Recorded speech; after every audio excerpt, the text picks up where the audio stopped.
Welcome back to the 99, where we're focused on brewing a better competitive commander. I'm your host, Patrick Marlette, and this is Cold Brew, the live stream session where I take you from start to finish on how I like to construct lists. But today we're doing things slightly differently. I'm accompanied by Justin. Hello, welcome. First Cold Brew. We brew decks completely different too. So it's going to be really fun to try to do it Patrick's way. Yeah, I try not to taint my perception of what a legendary or legendary pairings can or cannot be. And I like a lot about Hans Eriksson. I'm going to actually start with Hans before we get into this video. But of course, I do want to talk about a few things. Justin's going to be following along with the deck as well as we go along. So he can do playtest, I can do playtest. And of course, I've left a link in the live chat for you so that you could also playtest this list, you know, Goldfish Hands of 7, once it's complete. And obviously, we're not there yet. But as I do with all of my list, I did start by adding our land base and of course, Hans Eriksson. So why don't we take a second to talk about Hans. One final thing, Justin's going to be following along with the chat. So unlike usually where I have to look at my phone to answer any sort of comments. I got it. And with that, if there's anything that looks pressing or is of interest to you, you can just paraphrase the question. I'm here to get Hansi. Perfect. So yeah, read that out loud because people that watch this after the fact have no idea what I'm responding to otherwise. But we're going to be working on Hans Eriksson. So, for 2 generic Gruul, legendary creature, human scout, 1/4 body. Nothing can ruin such a fine day, Saffi. Except for maybe Hans. Whenever Hans Eriksson attacks, reveal the top card of your library. If it's a creature card, put it onto the battlefield, tapped and attacking, defending player, or planeswalker they control. Otherwise, put that card into your hand. Now, we're going to stop there with the first triggered ability. This is essentially a baseline draw. It doesn't say draw, but this is draw for the deck. Yes, your opponents are privy to what you've just put into your hand, but you're drawing cards in Gruul. There's a commander that draws cards, and it's not Neith, or whatever her name is, who might actually fit into this list. Baseline is very good.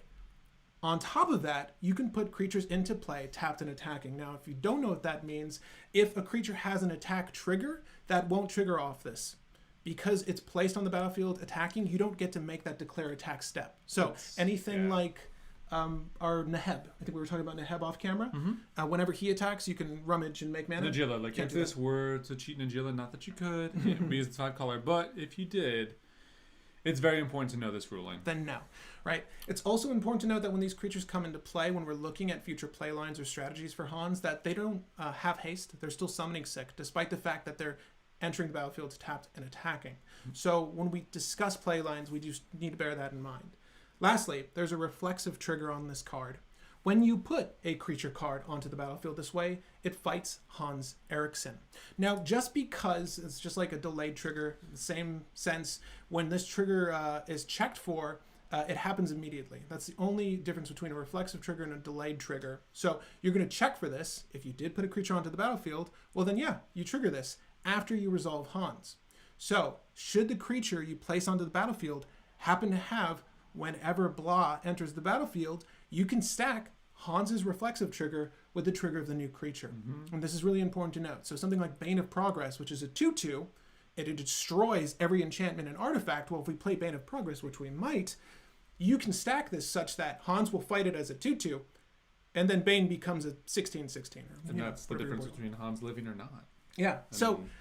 That's a pretty big deal, right? I mean, otherwise, if it just happened the other way, which would be the wrong way to play it, Hans would die. Now, the one parallel I've seen is this and Winota, and they're not the same. In case you're wondering, this might run light stacks. I don't think it's going to play the same as Winota. Winota doesn't draw cards, and she can whiff. And there's a little bit more. The setup is different, but I think Gruul is a stronger color, and I want to take Hans there. And if you watch the Kelsian playtest, we took it there. Enough of that. That was ridiculous. We took it there. You got there. You certainly got there with Kelsian. Oh, it was 2 hours of gameplay. It was more than 2 hours of gameplay. We cut a lot out. However, Kelsian won, where legends are born. All right, so we're going to start with our land base, and we're going to end with our land base. Of course, we have Shatterskull Smashing and Turntimber Symbiosis. These are staples in non-black list. You play them. They're bolt lands. You take damage for playing them, and that's okay, because they have added benefits on top of that. I like to start every list with 30 lands, and then it fluctuates from there depending on the curve of the list. If we need more lands, we add more lands. If we need less lands, we'll go less. I generally stay between 28 and 31 lands for any given list. Now we're going to go over our land base, and I only want to cover the ones that are of interest. So Dryad Arbor, that's, no surprise. You can Green Sun Zenith that, and you have a dork, right? Or you have a body to do things with, which we might actually manipulate. Like an Infernal Plunge here You could. is a turn 2 Hans. I'd also say Right. City of Traders is something we should talk about because I personally never run that card, and you are a huge fan of that. Yeah. And looking at some new brews with Orvar that's coming out, a couple people are running City of Traders. I'm like, you know what? Yeah, when you prioritize your commander that much, it's really good. Yeah. I think City of Traders is an essential. It's one of those cards that's on the reserve list that's also happening to go up in value. However, it's not, rising as quickly as a lot of the other cards. Like, it's not as expensive as it could be or as it should be. I really love this card. I'd use this card in a lot of lists because going mana positive in this way, or going double generic, is a really big deal for a lot of these lists, particularly when your commander has a double generic in the cost. Yeah. So the whole goal with Hans is to put Hans down and start doing a thing with him, right? Although we haven't talked over play lines with him, this is going to help us get there. Mm-hmm. So City of Traders is huge to me. Also essential in my Rograk to Vesh list, and I use it. I don't think I have another list in paper other than Teshar that uses it, right? Guy's Cradle, pretty self-explanatory. I don't know how many creatures we're actually going to have. It's usually good. You're going to run it. And let me know in the chat, guys, if you can hear us, see us, all that stuff just fine. The setup is relatively new. I know the camera was having issues earlier, so just let me know. Gemstone Caverns, I am going to go a route where we try to quickly put Hans down. I'm not going to use the T word. But Madblind Mountain. It's a weird one. I've never heard of this before. So there's a string of lands that enter the battlefield's tap that happen to have other effects. Like Mistveil Plains is one that's very popular. I use the Swamp in my Belby list. It pings everyone. Well, Madblind Mountain is unique in that it's a mountain. I can fetch it, and I can also pay a red. So it's a mountain, taps for red. But you can pay a red, tap it, shuffle your library. Play this ability only if you control 2 or more red permanents. Now, that shouldn't be difficult for us to accomplish. Most of the green permanents we're going to have, though. Mm-hmm. I feel like we're probably going to rely on the Wild Growths and the Sylvan Libraries and Mirri's Guiles and stuff like that. So we're probably going to have more green than red. But provided this is online, anytime we have a top deck manipulator, I just mentioned Mirri's Guile and Sylvan Library, and or a Scroll Rack Sensei's Dividing Top, because the top deck is so important for this list, I want to provide us with more ways to see more of our 99, and Mad Blind gets us there. Don't discredit the shuffle. This might be the only list that uses Mad Blind Mountain. Effectively, I don't know yet. We might not ever want to fetch for this. So I'm... Oh, you can fetch for that? Yeah. Okay. I have reservations on whether this is good or not, but obviously you fetch for this off turn. It doesn't matter. It enters the battlefield tapped, and you're safe to do your thing. I'm going to use it for now, and if we don't have enough top deck manipulation or a meaningful amount, then we're not going to bother with it. We'll just switch it out for a basic land, because we might go for like Magus of the Moon or something like that. So I think we should. That doesn't even get affected by this really, but you get the idea. Lastly, there is Yavimaya Hollow. Speaking of cards going up in value, fortunately, Yavi ain't that expensive yet. So you can add a colors to your mana pool, and or, if you've seen my Savala video, it's kind of staple there, all my green list kind of. Pay green, regenerate target creature. Any creature. It can be your opponent's hate bear. It could be your Hans Eriksson. Mm-hmm. So if we have something that enters the battlefield that's too big for Hans to handle, he doesn't need to run.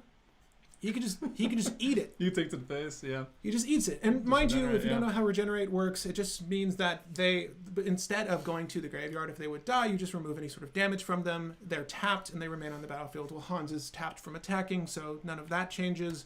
Basically, this is a get out of jail free. So when you have crop rotation, bear this in mind. Don't crop rotate after you've worldly tutored.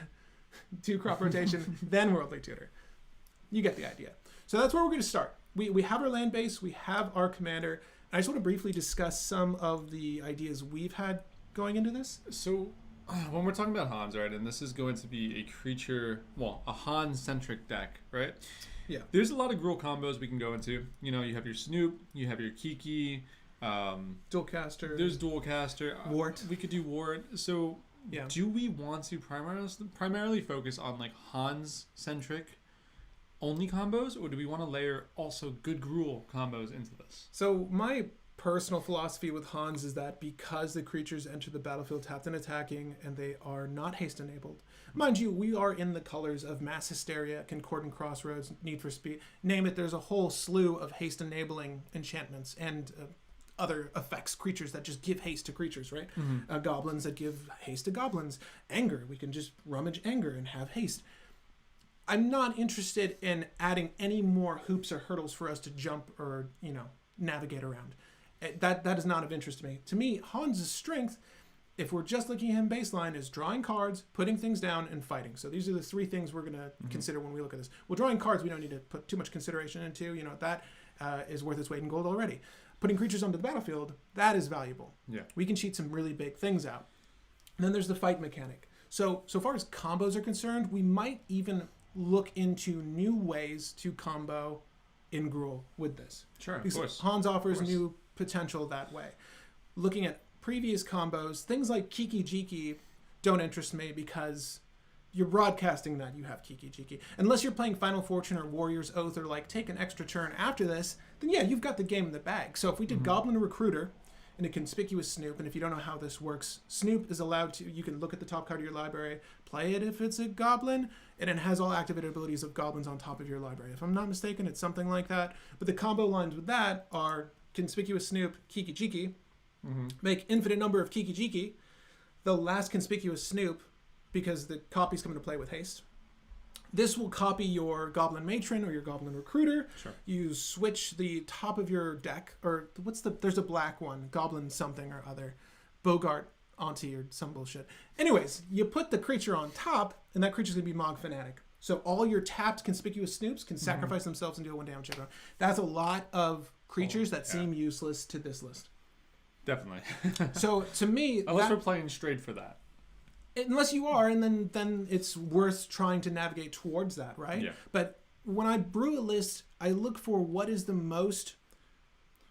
best strategy I can play for, and does this list efficiently and effectively get to doing said thing, right? So when I look at Belby, I'm like, well, I get 6 generic. That's very easy to bake a list for that, because I know I can on turn 2 do this and this.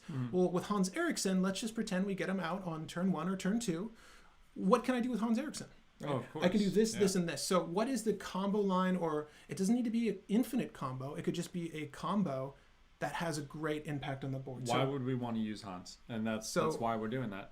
Well, because Gruul doesn't, unless you're using Daryl. Yeah.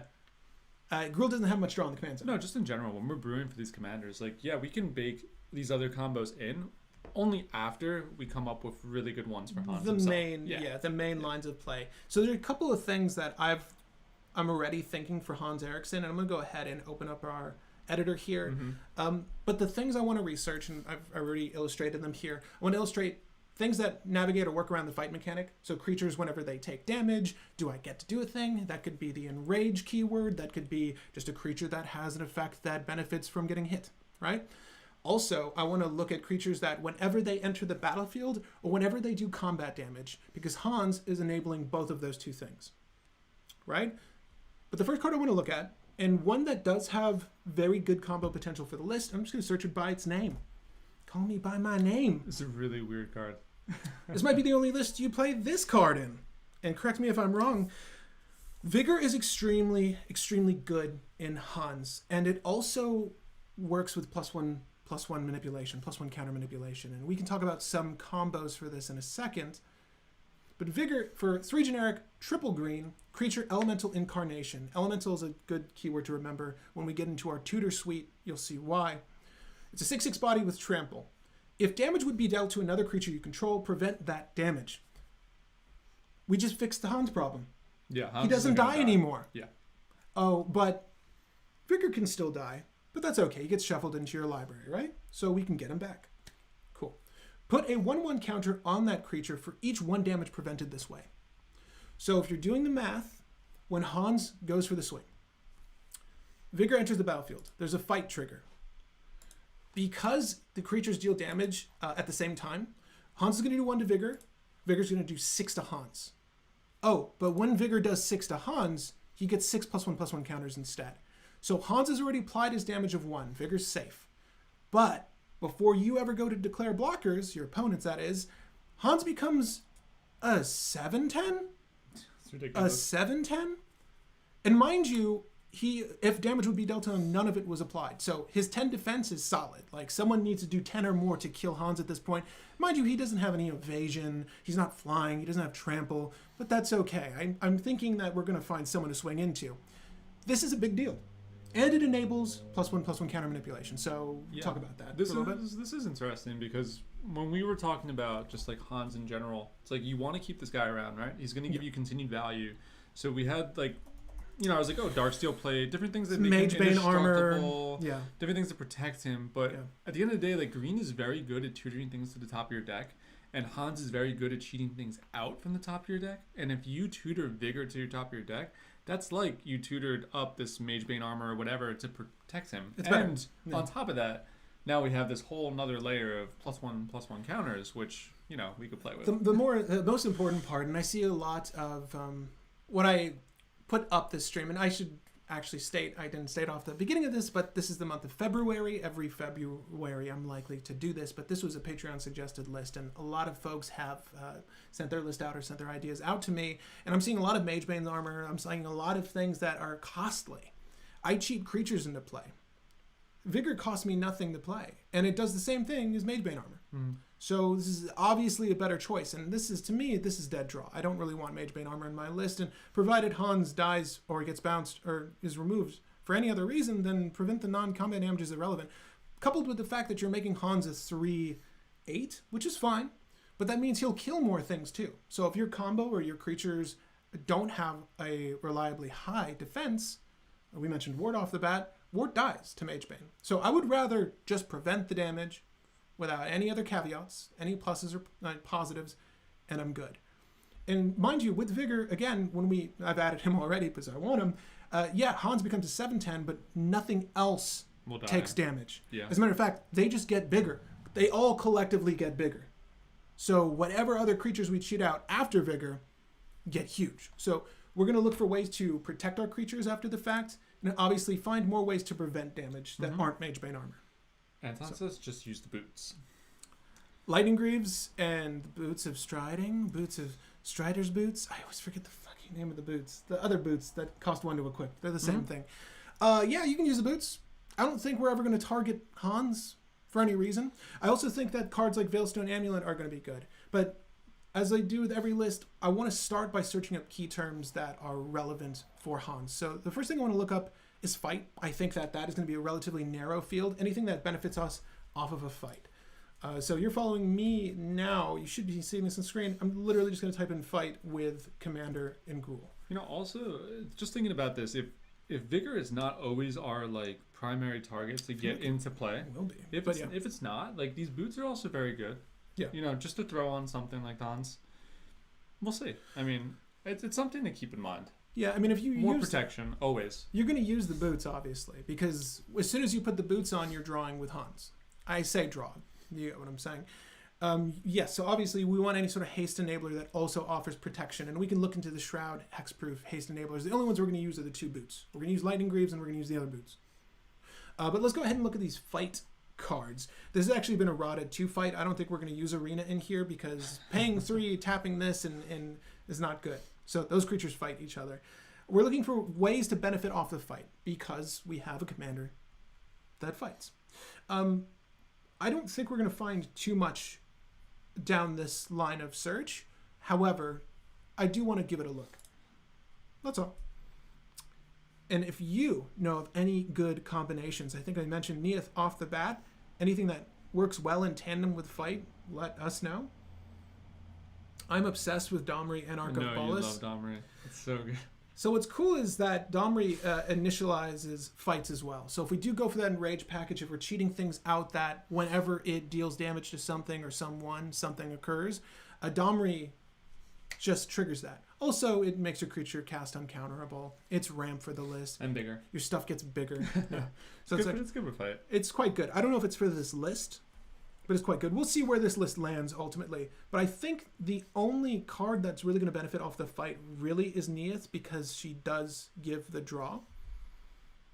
And obviously, if we're going for a Vigor package, Neath is equally good because at the beginning of combat on your turn, you may pay 3. So 2 generic Gruul if you do double target creature's power until the end of turn. That's any creature, right? But if we're working this out, when you fight, like creatures you control fight or become block, draw a card. So we get the draw off of this. It's an additional draw from Hans dropping things on the battlefield. Hans is a 1/4. She's a 3/3. Makes good sense to me. At the beginning of combat on your turn, so you can initiate that should you like. Double the creature's power. And again, with Vigor, Hans is a 14, 10, right? That's not bad. Again, he doesn't really have evasion necessarily, but we can give him that. We might do that. The other things I want to do, if we do prioritize Vigor, is look into +1/+1 combos. So right off the bat, I know that Vigor plus Triskelion plus Hardened Scales. Anything that says give an additional +1/+1 counter gives me infinite counters. How does this work? If I use Triskelion to ping myself, I will prevent 1 damage and give this creature a +1/+1 counter, I get an additional +1/+1 counter. So Triskelion went from 3 to 2 to 4, and he's going to keep going up. And then Trisket can literally just nail the board. And also, mind you, Hans puts Triskelion down comfortably. It's a 3/3. Hans is a 1/4. 3 defense is anywhere between 2, 3, 4, and up. Like, that's the magic number. You just want to make sure whatever you drop with Hans doesn't die. Also, you want to make sure Hans doesn't die in the exchange either. So if the creature's power is 3 and under, also equally good. Right? So we're going to look into those combos. I don't want to add things like Hardened Scales elsewise because they don't really benefit the list outside of the Vigor combo. Right? To me, Vigor is just good value and damage prevention. Okay. I mean, if Vigor is like what you're primarily tutoring up and you want to do this like Hardened Scales type thing, then Ballista is really good. I mean, obviously Ballista is terrible with Hans. Yeah. So it's something you would tutor to the top of your deck and then you would just draw it naturally. You wouldn't Hans it. Which one? Vigor or? No, Ballista. So that's how that would happen. Well, I mean, you would want to just tutor to hand or yeah. I mean, when you if we had other things that like if we had anthems, this could work, but then you'd need to plus Walking Ballista. Walking Ballista is not a shoe-in for this list. And what sucks is that, we don't have Conclave Expert, Conclave something. There's a Selesnya creature that does the same thing as Hardened Scales. I would prefer that our combos rely on creatures. One, because cEDH doesn't really rely on creature counters, so they're generally safer to work with. Also, for some reason, people don't value removal as highly as they should, so creature combos are usually really safe. Also, Hans puts creatures onto the battlefield. So, if our combos can rely on creatures, I would like for them to rely on creatures. Right? So, that is it for the creatures. I'm pretty certain we don't want to add Brash Taunter. Anything like this. Although, when we do get into the creatures that like have the Enrage mechanic, we will want to research ways to keep on hitting them outside of the initial fight, right? And there's a few things we were discussing off camera as well. There's the potential of adding cards like Living Plains and or any of the Gruul specific enchantments that allow for lands to become creatures, and then you drop something like Apex Altasaur or something that's just going to fight and kill all the things. Or Sharpshooter. Or Sharpshooter. Kill them all. You just wipe the board, pending the defense of the card. I think the Gruul specific enchantment that makes lands creatures makes them like 2/2s or 3/3s or I forget. But obviously, with that, if Vigor was out, well, Apex Altasaur goes from 10/10 to 11/11, 12/12, 13/13, 14/14. I just remove all your lands, and whomever I was swinging at, whatever Planeswalker, sorry Teferi, sorry Oko, your time's come to an end. So we can go ahead and move away from the fight. I think it was really just Neath for that, and you can correct me if I'm wrong if anyone has anything else for the fight mechanic. However, I do want to look at when enter battlefield. Oh my god, it's like every creature in the game. That's not true. All the good ones. So we're going to go ahead and look up creature-specific ones for now, right? And we're going to look at the high-costed ones. Obviously, these have the most value for us. I think my mind is generally, at least with cEDH, more oriented towards the 5 CMC and under creatures that have some semblance of a combo or combo potential. So you mentioned Bane of Progress. I think that's really freaking good to cheat out. I'll put Bane in for now. So I think despite us being in Gruul, this list wants to play a little bit quick. It's going to want to play quicker than playing a dork on turn 1. passing, waiting for the next turn, adding more dorks. So that's what we have to decide right now. It's like, do we want to go heavy creatures, so like Gaia's Cradle's super good, or do we want to go more like hate on artifacts with like Oof and like Null Rod and stuff, or do we want to say just go fast mana with like all the stuff with the rituals and the artifacts? Genuinely, Hans is a priority, and I'm going to give this the same mana base I would any proactive list. I think that we're going to go for artifacts, ramp, and fast mana. I want to get Hans down on turn 1 or 2 consistently. Okay. Whether that's possible or not, we'll find out. It's Gruul. We only have red rituals to work with, and obviously, your Mox Diamonds, your Chrome Mox, all that stuff.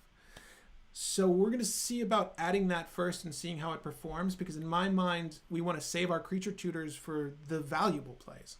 I don't want to work on, and mind you, there are things like Eldritch Evolution that need bodies to sacrifice anyways. To me, it would be best if Hans was your Eldritch target. Well, Hans is also going to kill your dorks too if you throw him into play.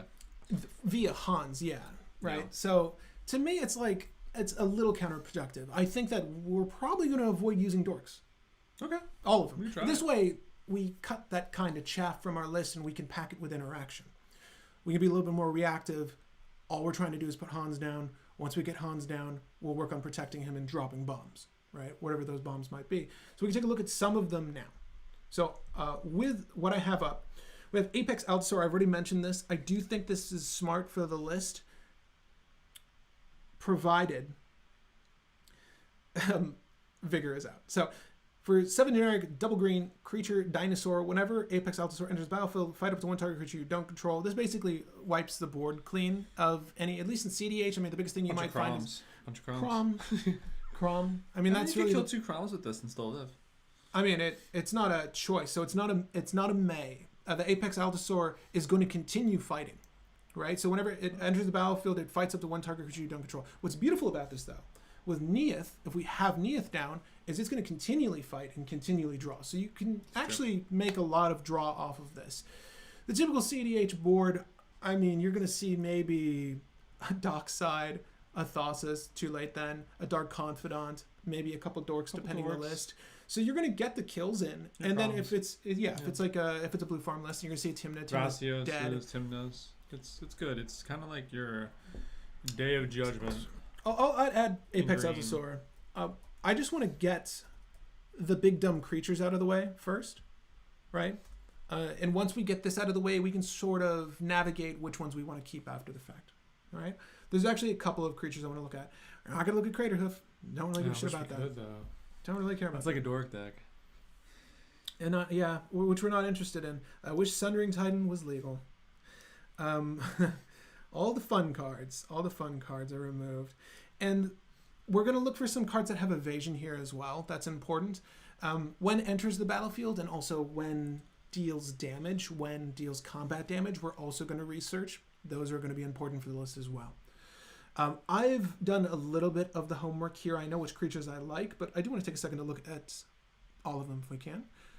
Let's see here. Another creature enters the battlefield under your control. That creature fights creature an opponent controls. Okay, well that's kind of weak. 7 mana for this? At what point did they think this was a good card? Maybe even that set it was good. Enters the battlefield, fights another creature. Sure, that's okay. We can make bodies here. Nullspine Dragon's really cute if you are chaining up additional combats. And, extra fight might be a thing to consider. Also, because of the nature of the list, you are doing combat, you are benefited off of combat. An extra combat deck might be of benefit. Creatures that make mana on attack or on damage would be of benefit. Aggravated Assault might be a line of play, and we can discuss that provided we come to that conclusion. I don't see us going there yet. Mm-hmm. There is a definite dragon I want in the list, but it's not this one. I do think that if we can cheat some landfall cards that are beastly, that'd be great. There is the landfall card Morag, which is going to benefit the extra combat. Right, so that might be a benefit. Regal Force, draw some cards. Give Monarchy to ourselves. No, we're good without. No, these are all seemingly useless, other than the Allosaur. if Neath was a thing, the thing is you don't need so much redundancy with these effects. I think Altasaur sort of outweighs the other fight creatures we saw. And if Neath's on the field, I'm gonna go for Altasaur. Even if it's a draw 3 at most, at least I've eliminated the board of any blockers, and Hans is gonna be home free to swing repeatedly. Mind you, Hans will need to survive contact with Altasaur, but that's okay. We'll figure that out when we get there. Antonio says we can cheat out Neheb and Rada and go for infinite combats in Gruul. Okay, so this is Neheb Dreadhorde Champion, presumably. I believe so. So if you're going to do this, mind you, neither of those creatures have haste. I don't think Rada has haste. We're talking about the Grand Lord Rada, right? Presumably. So if we're talking about those creatures, Underworld Breach, Relentless Assault, any extra combat spell. A creature that makes mana, extra combat spell, and Underworld Breach is going to allow you to repeatedly do combat. Neheb is in the unique position that provided you have X amount of cards in your hand, you can continually pay the escape cost while doing the Underworld Breach line of play. Underworld Breach is a line of play in Neheb Dreadhorde Champion itself. I do not think this is good for the list. Neheb doesn't have haste when he enters the battlefield. Unless we're using Mass Hysteria, Concordant Crossroads, again, anything to provide him haste. And this is happening on combat. So yes, we're using Lightning Greaves, but we're not automatically equipping light. And I'm not going to add Magnetic Theft to make this work either. I do think that there could be a home for Neheb here, but it's slower. And you are broadcasting that. If I top deck Neheb and I show you Neheb, you should expect some line of play after the fact along the lines of what I've mentioned. And we're in Gruul. We don't have ways to effectively get Underworld Breach. Name me a tutor in Gruul that finds an enchantment. If you can, then we'll do the Underworld Breach line of play. Gamble. Other than Gamble, because that fucking buries it. That buries it. I love Gamble, but in the proactive list that are trying to like pop off turn 1, yes. Okay. Here, I don't see Hans. I did it. I don't see Hans successfully navigating that gamble. Damn it. So there's a dragon I really want to put in this list. None of these other enters the battlefield are really... Dragon Lord Takra? What are you going to play? You could go for Dragon Synergy. I don't know. These are all okay. We've got Bane of Progress already. Let me just fast track to some of the cards I'm thinking about that are of benefit. I'm sure people are going to want Godo. I'll steer you. Just play Godo. That's what I'm going to recommend. Play Godo if you're going to do that. Okay. Because I mentioned Godo to you too. No. I mean, you can get double Hans, right? With Helm of the Host. Not that great. But. No, I don't think that Helm of the Host is a great card. It's a high setup cost. Yes, we're going to try to go a fast mana route. This is outside of Godo. I don't think the double Hans is super... if you Stronic Resonator, what are the things that let you copy triggered abilities? Just use those instead. But again, you really expect... What is your threshold of creatures? What is the ratio of creatures in this list that you're going to double Hans like for value? Unless you have the top deck manipulation for that, and or you just want the draw, right? That's cool. What about Kodama? Whenever a permanent enters the battlefield, so I think Kodama is something that people like to manipulate with this list as well. What's cool about this is that if you do have the big thing in your hand, right, you can also just drop Kodama and then be able to cheat that into play. I worry about throwing these big creatures in the list because if you draw them, we need to get them out of our hands. Scroll Rack's really good for that. But Kodama might be a way to be like, hey, I'm gonna add some top deck manipulation essentials. So we're gonna go Sylvan Library and Mirri's Guile. If you've never heard of Mirri's Guile, we can take a look at it in a second, or you can just do that at home. But it's essentially like a baby version of Sylvan Library. So Sensei's Dividing Top. Those 4 cards are crucial. Those are going to be in the list regardless of however we shape this list. Yeah, it's quite good with Hans. You just want to be able to ensure that your top deck draw is of value. If you don't want to reveal what that draw is, you could shape it so that that draw remains concealed, right? If you don't want to provide that information, you can switch it so that's a land, right? That you draw into, and it could be your land for turn, whatever. That's cool. Probably the worst thing that would happen to Hans is like Winds of Rebuke. It's like bounce Hans and then mill his top 2 after you like Worldly Tutor. So like Sensei's Divining Top will be like, we're safe. At least our top deck would be. Yeah, right. I actually really like the idea of making this a wart shell as well. So wart, for 4 generic Gruul, it's 3/3 body, so it survives the test, the Hans test. When wart, the raid mother enters the battlefield, create 2 1/1 green red goblin warrior creatures, and then obviously red and green instant sorcery spells you cast have conspire. So if you haven't seen my wart list, essentially you manipulate the 2 field tutors to combo out, right? And for this list, it could literally be just placing vigor and the Triskelion out if we do go that route with the +1/+1 manipulation, or you can just do Kiki Jiki, Zealous Conscripts, Great Oak Guardian, all the Hyrex, typical stuff. Yeah, the typical untapped combos. What's beautiful about this though, Han survives, wart survives. How much I spend for wart? Nothing. Oh, I have 2 goblins enter the battlefield after the fact. I have the creatures for the conspire. I hopefully have the spell in my hands, and provided I do, the Eldritch Evolution, the Finale of Devastation, the Chord of Calling, I can win on the spot. With protection, potentially, because who knows how much mana I have at this point. So the biggest issue with your wart list is it costs 6 when she is in the command zone. Yeah. And that's the main gripe to the deck that you always tell me. So this might be like a decent shell.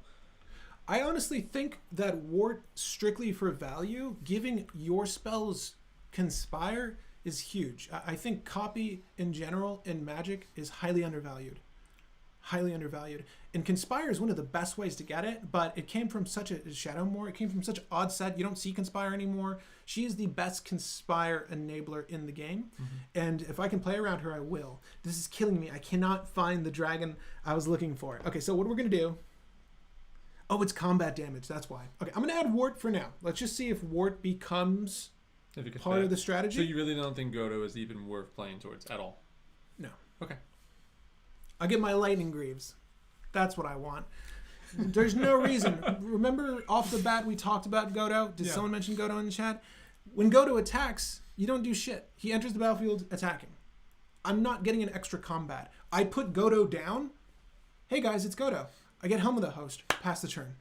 That's true. I don't win now. I don't win at all now. And if I were to Magnetic Theft or place the Helm onto Godo in some way, I still don't win now.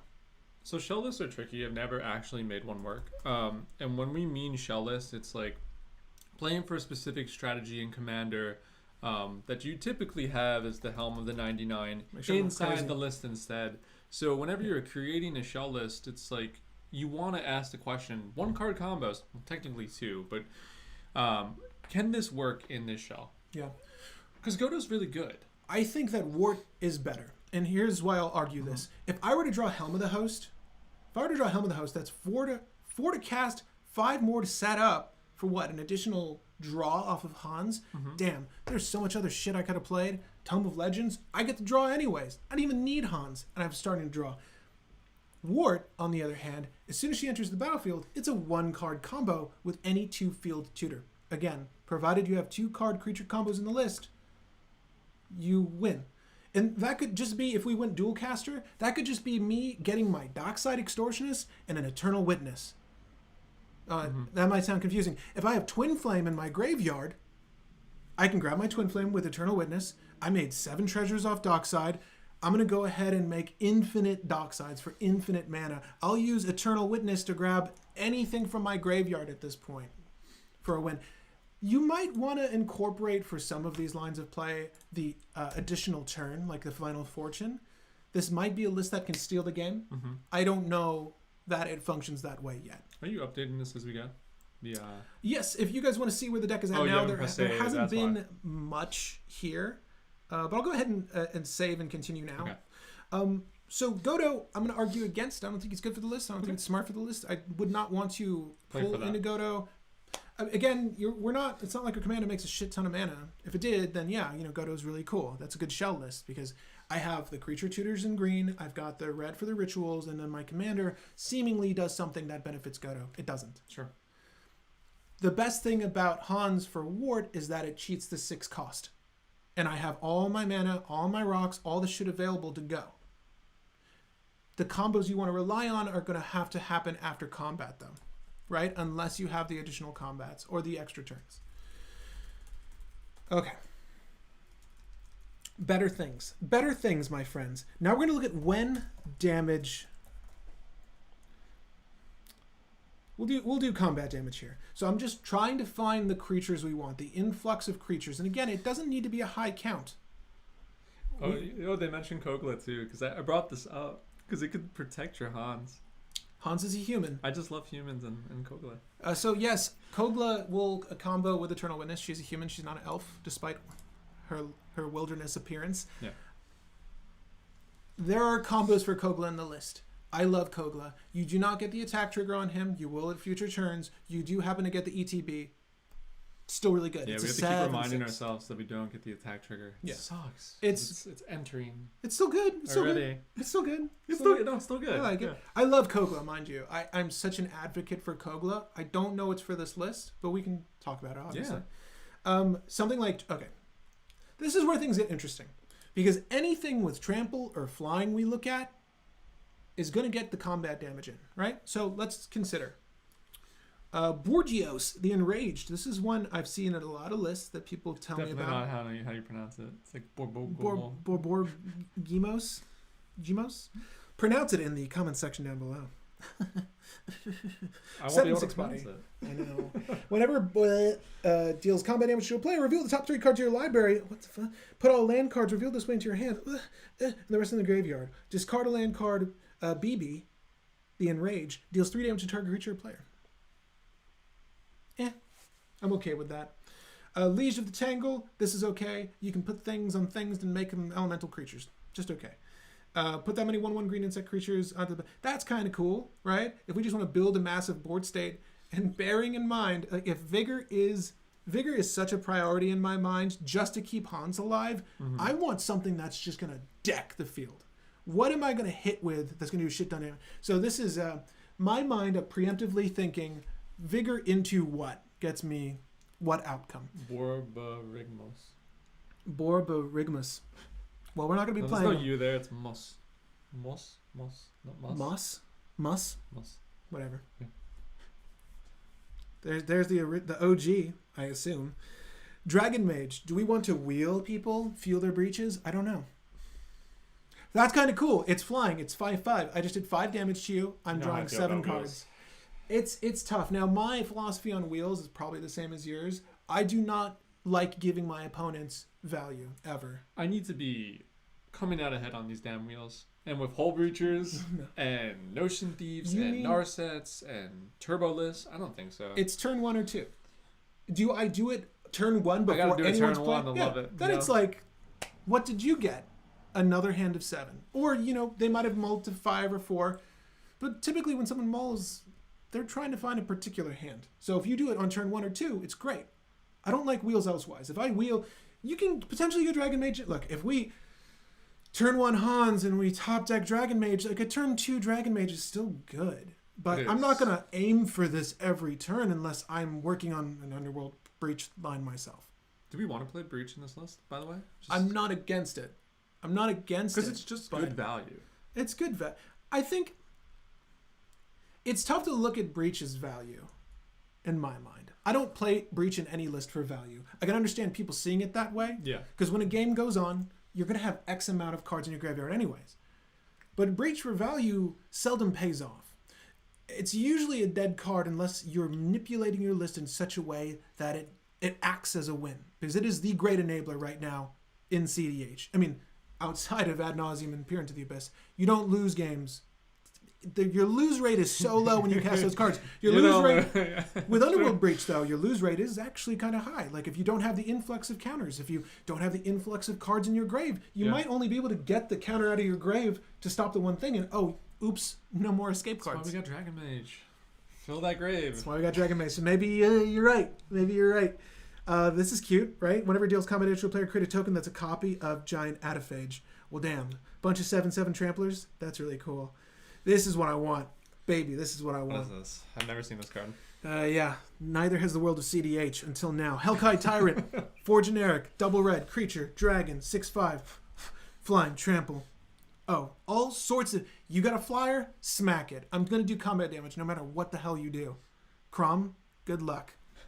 Whenever Hellkite Tyrant deals combat damage to a player, Gain control of all artifacts that player controls. You win the game, and I'm just skipping to the bottom real quick Yeah. because that's a Thassa Oracle. Like that's Is it a Thassa's Oracle though? Is it a Thassa's Oracle? No, red doesn't get shit like that. At the beginning of your upkeep, if you control 20 or more artifacts, you win the game. Do I expect this to happen? No. Read that first ability again. Gain control of all artifacts the player controls until end. No, you gain Really? control. I thieving skydived all your shit. I didn't have to pay a kicker. All I had to do was top deck this with Hans. You know what? I'm fine with letting Hans die from this because you know what? With your Mana Crypt, your Soul Ring, all the shit you just played, I'm pretty sure I can cast Hans again.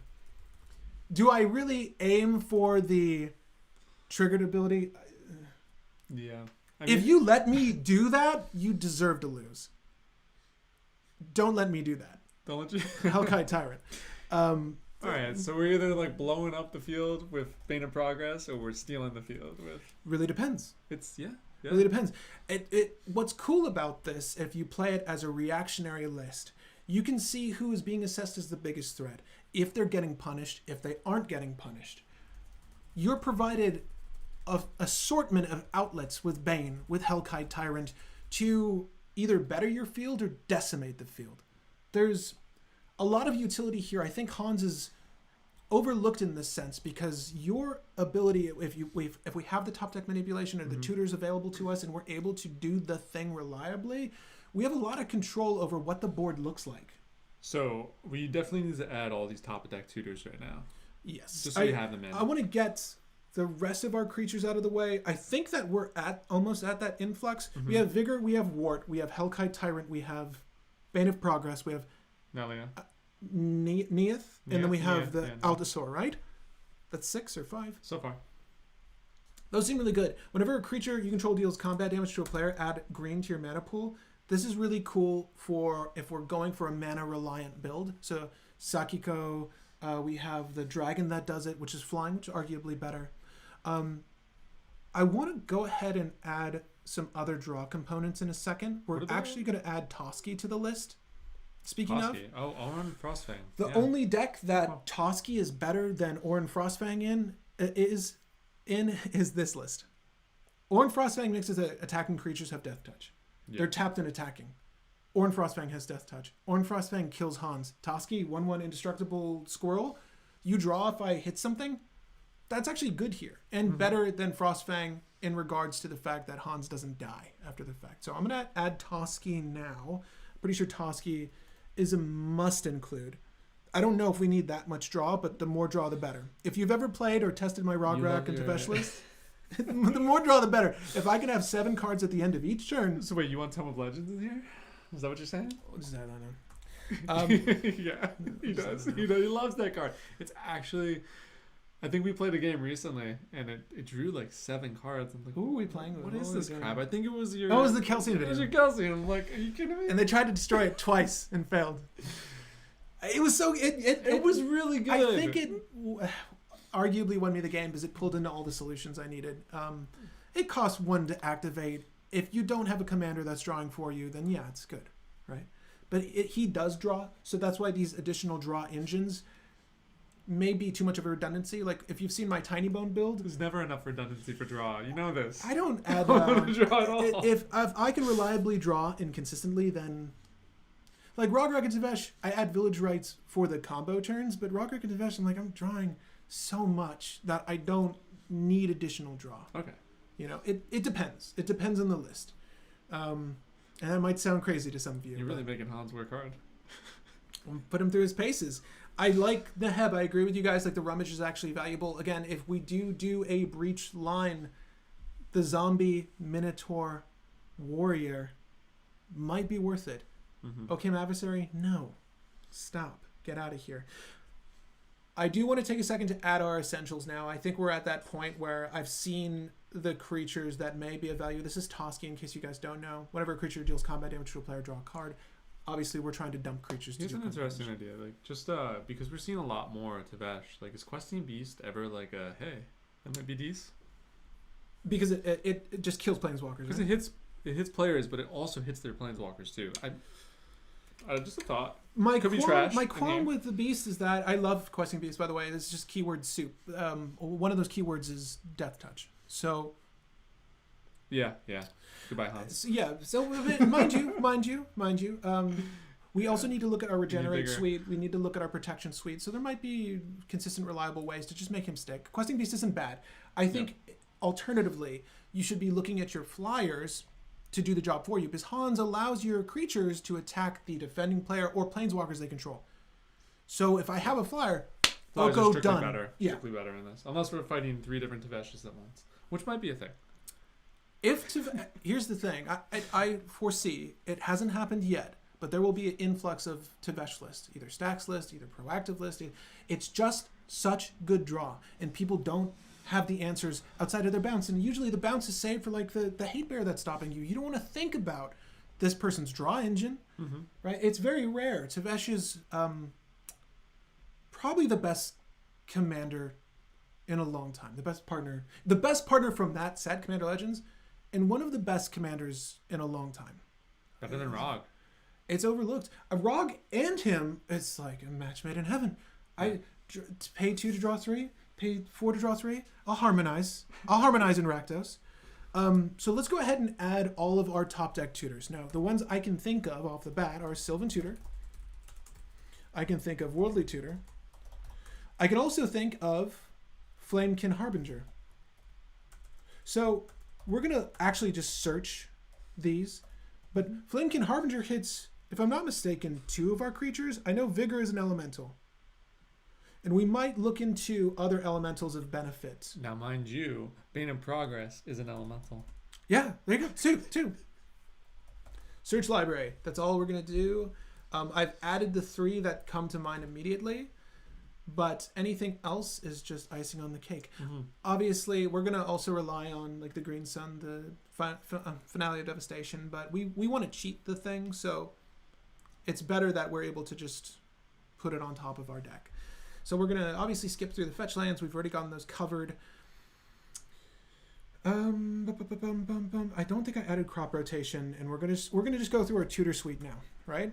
This is gonna really narrow down what the list looks like. Also, we're gonna go through the fast mana after the tutors. I think this is just the order of importance here. Is Emergent Zone like ever necessary in a list like this? Whenever I think crop rotation, I'm like, Emergent Zone is pretty cool, but I don't necessarily think we want to do anything outside of turn, right? Can you win at instant speed is the question, like with our builds. The thing is, if the infinite line we go for could involve a combo that lets us win at instant speed, then yeah, then Emergent Zone is the thing, but otherwise, no. I hope you're enjoying all of the food consumption here. I never eat on these, so they're gonna get to enjoy you. I love it.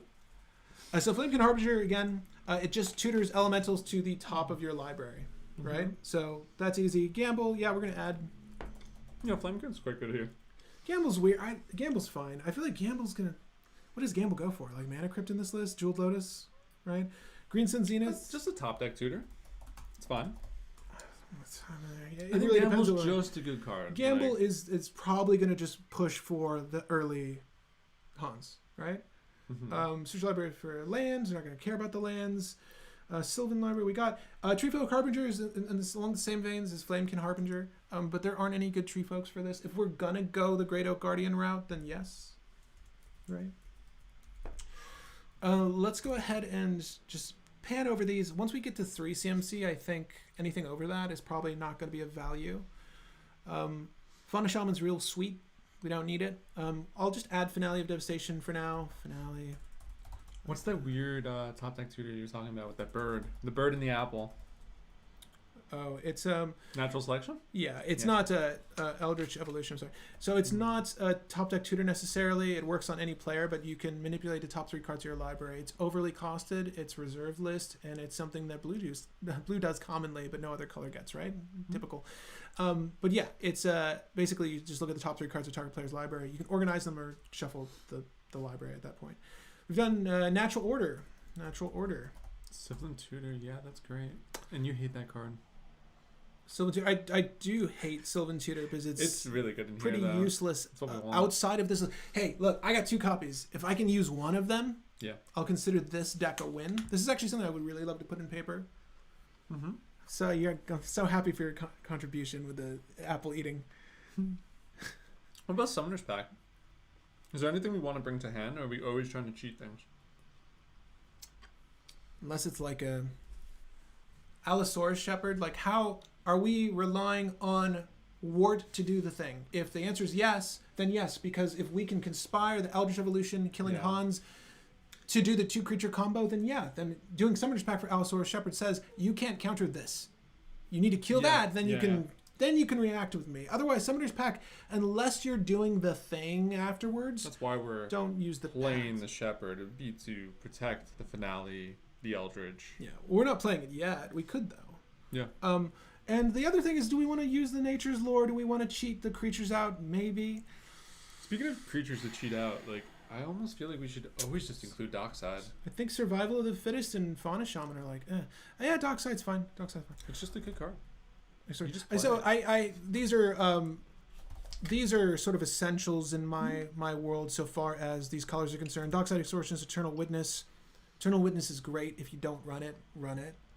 Dualcaster Mage, I really love the copy effect. I don't want to say that this is essential for this list, though. So we'll see if Dualcaster gets added.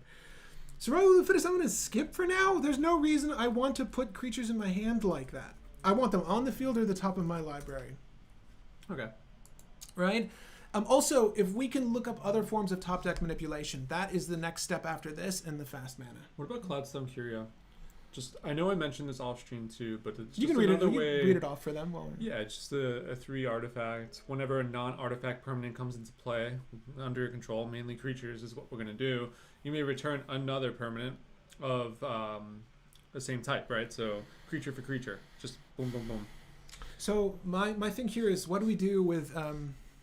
So it doesn't need to be a creature. This can be lands. This could be any non-artifact permanent, right? So you can bounce something, get something else of value. So if I were to crack my fetch land to get my forest, I can bounce my Gaia's Cradle. Oops, that's my land per turn. I've used Gaia's Cradle twice this turn. There are cool utilities with Cloudstone Curio. Be sure to read that wording carefully, because you can do much more with it than the typical creature line of play, right? However, what do we do with infinite mana? What do we do with infinite treasures? What do we do with infinite artifacts? That's the problem with a list like this, because it's there's no outlet in the zone. Unless we did have creatures that ETB and like Terastodon, or I have creatures that ETB and destroy everything. And then what? You get Beast? You have Beast? I have the biggest fucking field. Like, swing at me. Go for it. I'm going to destroy you on your next turn. Oh, that's when you go for your Alta Sword next turn, right? And you just kill all the beast because you have your Vigor out and none of the damage applies to you. If you go for Dockside Cloudstone Curio loops, you do need a creature to be an outlet for you. You need a payoff. So you'll probably do a payoff creature, like whatever dragon that enters and deals damage to whatever targets, right? Okay. So something like that. So it's very win more with no way to win. But Dockside, but on its own, is just good. So I mean, we play it because that could be a turn 1 Hans. What is Kodama? Kodama with if you do infinite lands, if you have like some Scorched Desert. Yeah. You think like a Tateova type thing. Yeah. I don't want to do that. We don't got blue. Here's my thing: if you're gonna do the thing suboptimally, just play the list that does the thing better. I hate to say it. I know people like playing particular legendaries because they're like pet cards or their favorite thing, but if we're talking about cEDH, and this is a cEDH channel, I'm going to try to play to the card's strengths, and I don't know if Hans manipulates Kodama super well or manipulates some of these combo cards as well as other lists, or just playing Kodama. William says, if Vigor dies, what do you think about searching up Proteum Hulk? Have it bash into your 7/10 Hans and set up a combo. What are Gruul combos with Protean Hulk? Do we have those? I don't want to. Okay, so Protean Hulk has this fault that your list is likely going to have a couple of cards that are just useless. Okay. Your list is going to have like a odd Viserys here. It's going to have a Karmic Guide and some nonsensical shit that work well in tandem with one another, but not necessarily good when you pull them off the top. So it's almost like adding conspicuous Snoop lines, where I'm going to have a Goblin, a Mog Fanatic, and Kiki Jiki's always good, right? Kiki Jiki's fun. But you're going to have some weird cards in there. So yes, I agree with you. I think, yes, Protean Hulk would be a very cool setup piece. I think Protean Hulk is probably just going to go for other forms of value. I don't know if Protean Hulk combos in Gruul are great. There are infinite mana. So you got Kiki, but there's no 2 cost that would fit with the Kiki, right? No, so far, no. Well, Kiki's 5. Protean Hulk grabs 6 CMC worth of value, correct? So Protean Hulk will go into Kiki Jiki. Isn't that crazy? This was like the defining card of the format alongside Flash, and we don't even know what it does anymore. Mind you, Flash really enabled, Protean Hulk. Like, in the game where you're trying to do that turn 1, then you're not worried about having dead 6. draw in your list. Yeah, because 6. he's 7 and you get 6. Okay. 6. Don't forget that. I don't want to say no to this. I want to say it is cool maybe. to think about. I want to say maybe. Ooh. Put that on top of your... Are there any dwarfs we want? Magda Dockside type things? No. Oh, hey, Elvish Harbinger. Are there any fat elves you want? Eternal Witness. No, she's a human. We just had this conversation. It's not an elf? No. I wasn't paying attention because it's an elf. It's okay. Okay. All the rest of these just seem okay. Wow, we didn't really add that many creature tutors, did we? This is weird. We really want the ones that put at the top of your library, right? This puts a dragon in your hand. We do have a dragon. Now, mind you, if you... Like, you can prioritize Scroll Rack, but you're in Gruul. So, like, you're not really prioritizing shit. Like, you either have it or you don't. Tricky. Mm-hmm. Tricky. Oh, you know what? I really wanted to look at these Enragers. I don't think we showed them on camera. We did a little bit of research before this video. Again, I look at all of these blind when I start them off, so I don't... This one, I don't have a firm idea of where we're going. So, I'm interested to see how it performs. But I have to say, Hans is something I would love to own in person. This is the kind of deck I would like to manipulate. I like commanders with unique effects and unique play lines.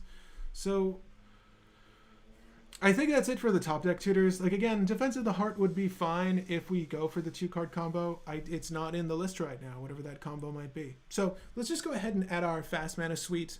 Get that out of the way. I think we added the basic suite of tutors this list needs. Again, all of these, the Natural Order, the Eldritch Evolution, all of this stuff is going to work really well with Ward. So I actually do see this becoming a Ward shell. It could be. Very easily a Ward shell. Bearing in mind the main combo featured here, so it's like we don't have Mike and Trike. If this is a Ward shell, what are the payoffs in Ward? That's what we got to talk about. Like, what are your payoffs? It's usually a 2-card combo reliant on Kiki Jiki. Kiki or Dual Caster, right? Yeah. So then if we go with this Ward shell, we got to throw those cards in too. Essentially. We need the payoffs. And then the other question is, do they play well with Hans, right? So it's tricky. We might not even go that route. But let's go Chrome Mox, Mox Diamond. Again, we're going to try... This take that we're doing now is going to be a non-dork variant. Mm-hmm. Crazy, right? Lotus Petal... Jeweled Lotus. And we don't want collectors, right? Right now. I know you love Beta Progress is better. I mean, if I just want to shut down your stuff, I'm gonna really shut it down. Or I just do the dragon and steal your stuff. It's the variance. Like, what do I want? What do I want right now? You can even add a root maze to this package. Your Dockside Extortionist comes in with 7 treasures. Now I put my dragon down and I steal your 7 treasures. Right? So I'm sorry. We're Jeweled Lotus, Lotus Petal, Soul Ring, Mana Vault. We're not going to use Grim Monolith. No, you don't like that here. No. Yeah. I like Grim Monolith when I'm playing Adnaz. Yeah. Outside of that, does he cost 3 generic? Just 2 generic? Mana Vault is going to be going into your Arcane Signet. I mean, I just keep thinking that if we get stuck with these big boys in our hand, you know? Sure. We do need to do a search for top of library. We need to see what we can manipulate. Like, are there any other cards that allow us to dump our hand onto our library? Like, you can use things like Fire Prophecy to put a card from your hand on the bottom of your library. So there are forms of interaction and a suite of removal and interaction that will allow us to manipulate our hand with our library, right? Valakut Awakening, we can cycle. Not cycle, but you get what I'm saying. I got you. Mana Crypts. We're going to play all this stupid degenerate shit everyone else does. And why is that? Because our commander draws. It's not drawing the same way Timna does. How deep we going? But it's pretty fucking good. Chrome Mox, Mox Diamond. We're not going to go Mox Opal, I don't think. Again, Mox Amber? Mox Amber. Mox Opal, Mox Amber, those are better for the lists that utilize Rockrack and or the lists that are going to be ad nauseam PETA reliably, right? Then you get the artifacts. But I want to turn 1/2 Hans. I mean, that doesn't mean Mox Amber is useful for that. Oh, that's true. I think that we want to add our ritual suite now, right? Mm-hmm. So Desperate Ritual. Desperate Ritual, Jessica's Will. Seething Song. So Seething Song... Yes to Noxious Revival. It's amazing in here. It hasn't gone in yet, but yeah. Oh, yeah. Oh, yeah. Top of the deck. Please. Rite of Flame. What are the other red rituals? What was it? Desperate Ritual? Desperate Ritual. What's the other one? Seething Song. And Rite of Flame. You can look at it. I have all of those. Desperate Ritual. I know. Infernal Plunge. What is the other 2 CMC ritual? Pyretic. Pyretic, yeah. Okay. These are all red. Bearing in mind, the Rite of Flame to the 2 CMC ones are best. The Seething Song, that doesn't cast a Hans. What does that do? It's going to have to put down... A big dragon. Light stacks and or a big dragon if you want to manually cast it, but I don't want to manually cast those things. Right? That's why we're trying to keep the influx of big creatures low, because I don't want to see them. I don't want to put them in my hand. Hard casting Ward, that's a different story. Maybe that's fine. If we use Ward. I don't know that we do that. And we've got an hour left in this stream, so I want to see where we end up ultimately. Are there any rituals I'm missing? You guys can see now. We've got Desperate Ritual, Jessica's Will, Seething Song, Rite of Flame, Infernal Plunge, Pyretic Ritual. Infernal Plunge is a weird one. Infernal Plunge is maybe best if we did go the Dork route, because then we can tap the Dork, make the mana, kill the Dork, have the mana for our boy. Maybe we still incorporate a few Dorks.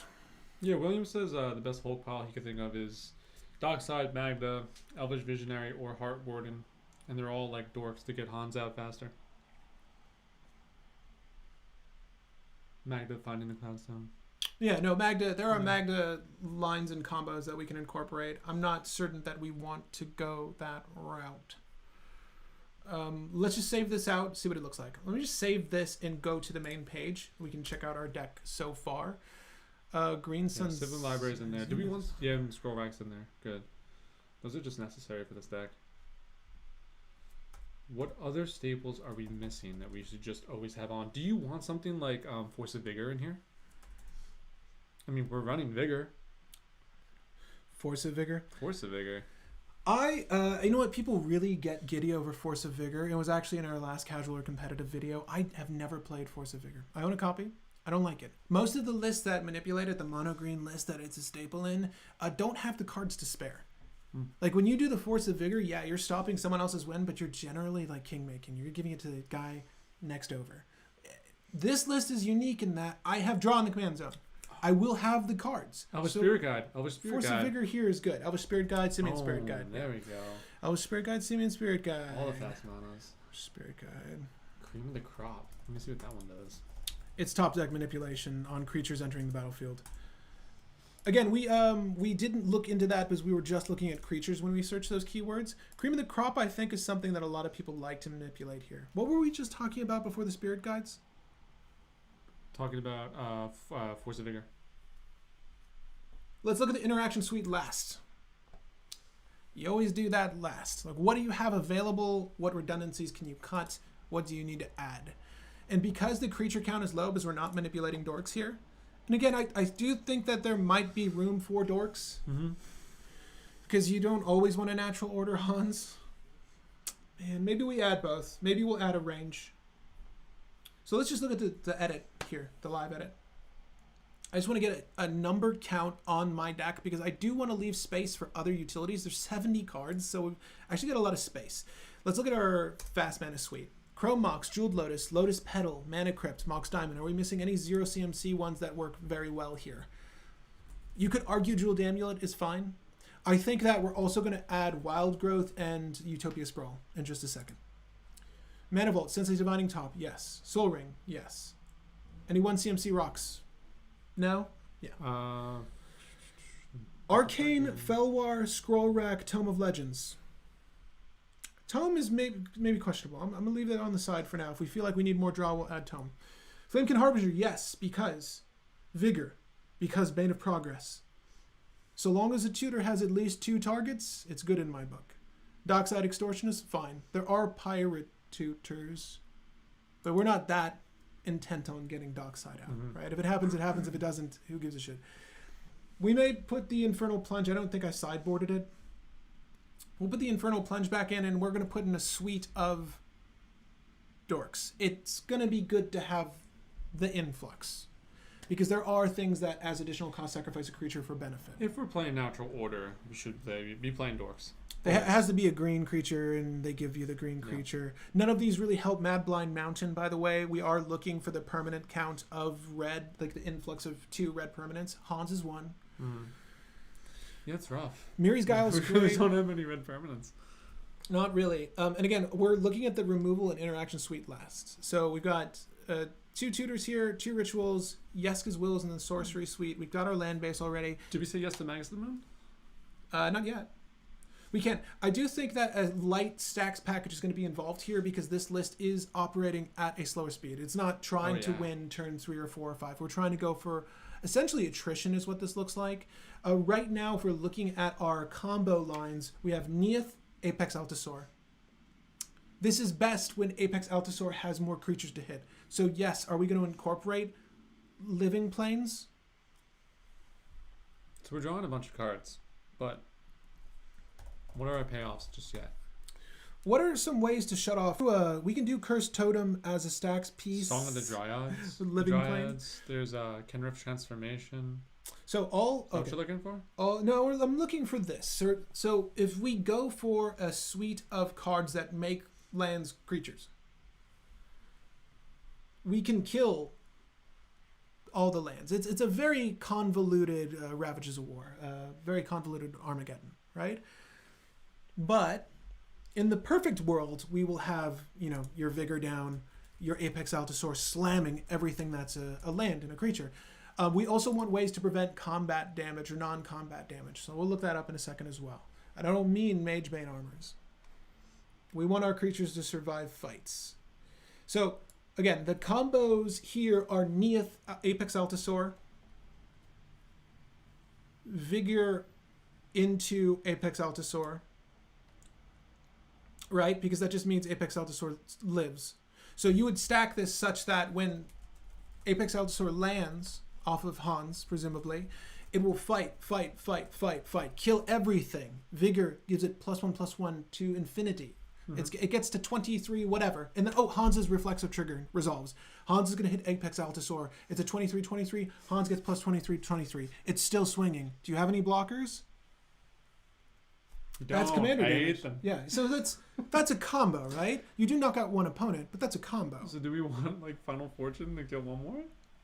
Do we want more than one turn? I think that the stacks is what's going to help you. So if you put Damping Sphere down, if I put Trini Sphere down, I'm not casting shit. Right after the fact, I'm not casting anything. So I think the taxes are probably better than the Trini Sphere. Trini Sphere on this list might be a little rough, because we do want to get the Sylvan Tutor down without having to pay 3, despite us cheating out the creature, right? So let's just go ahead and add the enchantment-based ramp, and we're also going to add creature-based ramp. And let me look up everything with the text, all lands creatures. Do we want to do this? Because Goblin Sharpshooter into this list is kind of cool, but again, needs haste, right? All lands creatures. Carl really likes the Beast Tracker. So just putting something on top. I missed this one. Yeah. So what does it have? Let's look at the abilities here. Death Touch, Hexproof, Reach, Trample. Only one of these has Trample. It's our dragon. What about Hexproof? Does the squirrel have? What does the squirrel have? Just Indestructible. Okay. So we're going to look up keywords such as Indestructible, Regenerate in a second too. We got a lot to research actually. So maybe much more so than researching lands as creatures. I think Apex Altasaur, its real sweet spot is the fact that it can wipe a board and buff things with Vigor. Vigor is really the key card here. So let's just add our dorks. Yeah. Name them. Arbor Elf. We'll start. Birds of Para. Llanowar. Wait, how many forests do we actually have for Arbor Elf? Is it that good here? Even if it's just like a taiga, Okay. or the Elvish Stomping Mystic. Grounds. Elvish Mystic. Find Horn Elves. Do we want Jorg's Tree Speaker? No? It's not good enough for you? No. Oh. Find Horn Elves. If in Wart, right? You need Yeah. that. We're going to use Tinderwall. Do you want Orcus Tinderball. Lumberjack in here? Maybe. Okay. I have a beautiful extended I know altar. you Or, it's not an excuse to use it. Tinderwall is great. We're still missing some dorks here. Give me 1 second. Arbor Elf, Birds of Paradise, Land of War Elves, Elvish Mystic, Finehorn Elves, Tinderwall. What are we missing? Am I missing something? No, I think you got him. Chat. No Vexing Shusher? Chat wants Vexing Shusher, and I said, yeah, I like that card. And if we're playing for like these Wart lines with Eldritch and Finale, and we're not going for the Allosaurus, then yeah, like Shusher's really Are we good. missing any dorks, guys? Can you think of any? And you're stuck on Look, dorks. let me look at the beast chart. But I'm trying to I know. stay in line with what we're trying to accomplish here. I'm gonna add the Beast Tracker? beast tracker what is for he hitting? now. What is he hitting? What is she hitting? That's what we'll find out. I don't know if she hits enough. Okay. She's also 3 CMC. Sideboard. We can sideboard that. Because there's a good so possibility we might play that. Now we're going to go targets. ahead and Infernal Plunge as well, right? So let's just add this Yeah. to main Infernal Plunge. I'm sorry. We want to do the Utopia Sprawl, right? We want to do the Wild Growth. Is that it for the ramp? Is that it for the... Do you want Haro? Is that not good enough for cEDH? Unless you're conspiring it. Magus Probably. of the Moon. You said Magus of the Moon. You cheat that out. Magus of the Moon. Or do we want Blood Moon? Probably. Let's add a little bit to the stacks package. Damping Sphere. Sphere of Resistance. What other taxes and or stacks? Root Maze. Creatures enter the battlefield's tapped. They're going to do that anyways. What else do you want stacks wise? Collector Oof hits this list. We are relying on a lot of the same keywords and effects to get this list to pop off, much like our opponents will, right? So like we can't use Torpor Orb, we can't use effects like that, we can't use Cursed Totem, obviously. What other ones? We're not storming though, right? So Trini is still fine. I think we're going to use the Thorn of Amethyst. At any point, do we want a Tressinus Ogre in this deck? I mean, if we're rituals and stuff. Yeah, I mean, we're if we're trying to, I want to say no for now. Let's look at the list as it stands. All right, so we're at 3:17 p.m. right now. I want to be able to play test a few hands here with you all, and of course, I'm going to leave a link to the deck again in the chat so that you all can follow along with what we have so far. I don't know what the typical Hans list looks like, but you guys can tell me. This is what the cEDH version so far, 91% positive, competitive. That's what Tapped Out tells me. Give me 1 second, guys. I'm just gonna go ahead and add this to the chat here. Yeah. All right. So let's do the live edit again. Mm-hmm. We're gonna make this win a tournament. We're gonna make this list take home all the bacon. How many cards do we have in total? 85. We don't have an interaction suite yet, though. No, so and there's plenty we could throw in. barring that in mind, this is a lot of nice stuff. Not enough for Mox Opal, not enough for Mox Amber, in my opinion. Like, you're not going to reliably have legendary creatures or planeswalkers. We don't have any planeswalkers. Yeah, like Rurik Thar is a good card, but the problem is cheating it out is going to kill our Hans unless we have our Vigor.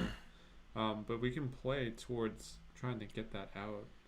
And that's all the list is really trying to do, right? So let's go ahead and look at top of library. Oh yeah, definitely got oral response. It's great in here. Yes, we haven't added that suite yet. So let's just go ahead and add some of those as well. And we're going to look for this keyword in a second. These keywords, I should state. This is going to be interesting. We're only going to look at cards with a CMC 2 and under. Okay. 2 and under for this. So let's just take a gander at what we have here, see what we can or, don't want to remove.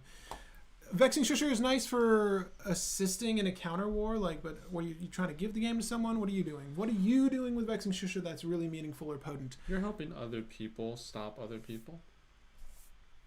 I don't want to do that. It's pretty useful. I mean, I want to stop everyone. you will. This is interesting. I'm not that high on Vexing Shisher. Let's go ahead and look at the rest of this, though. What does she hit? Death Touch, Hexproof, Reach, or Trample. So our Dragon has Trample. Okay. Our Bane of Progress has nothing. Our Vigor has no Trample. Trample, right? Trample. That's good enough on its own. If you hit two targets, maybe. I'd say I third? would say that's good enough. Because, mind you, you get the Hans down. We need to add Lightning Greaves as well. Yes, I hear you in my thoughts. Let's add the Interaction Suite. Let's add the boots. I'm going to put in Veilstone Amulet for now. What does that do again? You can look it up. Read it. Yeah, let's see. Read it for him. This is something I've mentioned in the Hidden Gems video. Oh, I know the art. It has an eagle on it, right? Something like that. Something like that. Yeah, there you go. It's 3 for a artifact. Whenever you play a spell, creatures you control can't be the targets of spells or abilities your opponents control this turn. Whenever you play a spell. See, whenever you cast a spell, it's been eroded, but essentially on any turn, you are providing yourself with protection. And mind you, because Hans is just drawing cards and cheating stuff in, you will have mana to cast your guttural response. Yes. Red Elemental Blast, Red Elemental Blast, Pyroblast, Veil of Summer. We have Noxious in there? Autumn, not yet. Autumn Veil, Noxious Revival. And this is going to be part of what we're looking up right now, the top of library stuff. Noxious Revival. Anything else? I like Display of Dominance quite a bit, but this may or may not be the list for it. Display of Dominance, it's going to go in for now. Veilstone Amulets, right? We just mentioned that. It's good. Do we want to add things like Dolmen's Gate, or we need to look that up. So our interaction suite is not that high yet. I'm not going to use Meltdown. We will use Shattering Spree. I'm okay doing that at sorcery speed. Abrade. Abrade is always good. What else is really good? In Gruul for stopping a board. I do like Lightning Bolt. We're not really meaningfully using it, but we do need to get our tutors to go off. So even if it's just a shock with multi-purpose value, that's good. Let's go ahead and look at the top of library. All of these manipulators put it into your hands. That's not what I want. I want to just reorganize the top of my library. Play with the top of your library revealed. So that's not good. Not for this list, at least. Natural Selection is really cute. This is one we talked about earlier. Essentially, look at the top 3 cards of target player's library, then put them back in any order you may have that player shuffle their library. Oh, Jessica's Will. It's in there already. Okay, good. Okay, Noxious Revival. Look at the top 3 cards of target player's library. That doesn't really help us. If anything that reorganizes the library. Reclaim is actually kind of good here. Put target card from your graveyard on top of your library. Should your thing die, that's actually useful. Yeah. So in my mind, I do see your opponents removing the threat, not necessarily Hans. Deflecting Swat. Oh, Deflecting Swat. Yeah. Oh, hey. Wait, Deflecting Swat. The green one's not good. Ricochet Trap. Yep. Someone wants to know Chaos Warp. I don't know. What about Tibble's Trickery? I'm not really high on Chaos Warp. Do we like that new one? I'll tell you why I'm not high on Chaos Warp in a second. Oh, Nature's Claim, the basic ones that kill. You gotta ask yourself, what are you removing? What are you removing that is a big deal to you? Underworld Breach? What are the big? Nature's Claim is bad. Natural State is good. Natural State, yeah. For cEDH, if you really consider, they're all 3 CMC or under. Yeah. So in case you don't know what Natural State is, I'll just look it up. This might be the one and only piece of artifact or enchantment removal that's single target that I'll put in. Because there aren't generally enough threats that are artifact or enchantment that don't win on the spot and are 4 or above. Smothering Tithe? What, Smothering Tithe? So, destroy target artifact or enchantment if its converted mana cost is 3 or less. Yes. You know why? I want to get rid of that Mystic Remora before I try anything. I want to get rid of that Ristic Study before I try anything. Natural State. What about Talismans and Signets in Gruul? I already put Felwar Stone. I already put Arcane Signet. I don't think beyond the Talisman of... What's the Talisman in Gruul? Maybe that, right? So let's just do the Talisman of... I forget what that one's called. I don't remember either. I generally don't go for this. There we go, Impulse. Impulse? Okay. Yeah. So we'll do Impulse, but let's go ahead and continue our look-see. I'm just going over to see if we're missing anything from like cEDH staples. You know, just basic So things. D-Swat was great. I think that Yeah. a Ricochet Trap is so much better than Fork and Reverberate. Like, at least one of these, right? Reverberate. I'm going to put them both because I'm a sucker for copy spells. I am a sucker for copy spells. Yeah, I mean, typically we're a fan of nature's natural state over nature's claim. He just explained it, but really it's these lists. They just use life so effectively. I don't want to give you life. They use life so effectively. You know, Blue Farm is actually playing Sarah Ascendant now because life is so important that they just... Tavesh Krom is playing it now just so that any list that has one, it's the Blue Farm. So they can just make a giant Adnos. Like, Alex is like crushing with that. Life equals more opportunity when you are prioritizing Adnos. So when you're giving someone life for that, it's rough. Who's giving you that opportunity? I'm not. Right? Cream of the crop, man. People are really high on this, right? You may look at the top X cards of your library where X is a creature's power. If you do, put one of those cards on top of your library and the rest of them on your library. I will agree that Cream of the Crop is worth it. It's good now that we have so many creatures. And Gaia's Cradle is actually extremely good in here now. We weren't sure at first. I do think that there should be a mixture of the dork / fast mana to get the ball rolling on this strategy. I do think Cream of the Crop is good now. I still don't think that things like, man, maybe Survival of the Fittest. Yes. It's generally always good. Generally always good. Again, once we get to 3 CMC, I think that is where my search will stop here. We just want those top deck manipulators, right? Charles says, excuse me, Antonio says Tybalt's Trickery plus Scroll Rack, since we're already on Scroll Rack. Correct. Yeah, it's in there. Tybalt's Trickery is in there. So that's a cool little line of play that we could do with our own. You do your natural state, you counter that shit, this is why. And then you obviously Scroll Rack before this, you set it up so that it's land, or... Apex Alpha. Yeah, Apex Alpha. Yeah. That's cute. That's the fourth card, yeah. I think that's really what we're aiming for. No, but it's a cool little interaction that we could have in the list anyway, since we're running both. Put it in your back pocket. Yeah. Wow, my computer is working overtime for you all. There you go. We've already got all the essentials out of the way. Do we want Bergi? No. Do we want Chaos Warp? Target permanent? What permanent? What are you hitting on the spot? Name it. That's really important for you in this list. The thing is, you're trying to drop bombs, steal things, destroy things en masse. Chaos Warp is going to obviously hit the hate bears that are a big deal to you. Again, because we're not drawing, we are revealing and putting into hand. Hull Breacher doesn't matter. I mean, Hull Breach in general, Carl suggested. I mean, that's you mean the Gruul destroy multiple things. Always cool. I would rather, this particular brew, it's generally artifact ramp you're just going to want to quell and like remove from the more proactive list, and Shattering Spree is the best option.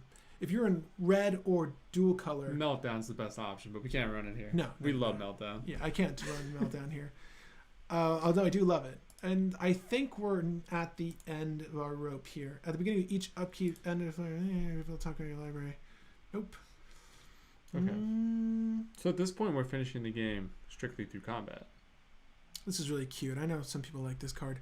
Yeah, this is essentially what we have right now is looking to go to beat. That's really hard. It happens.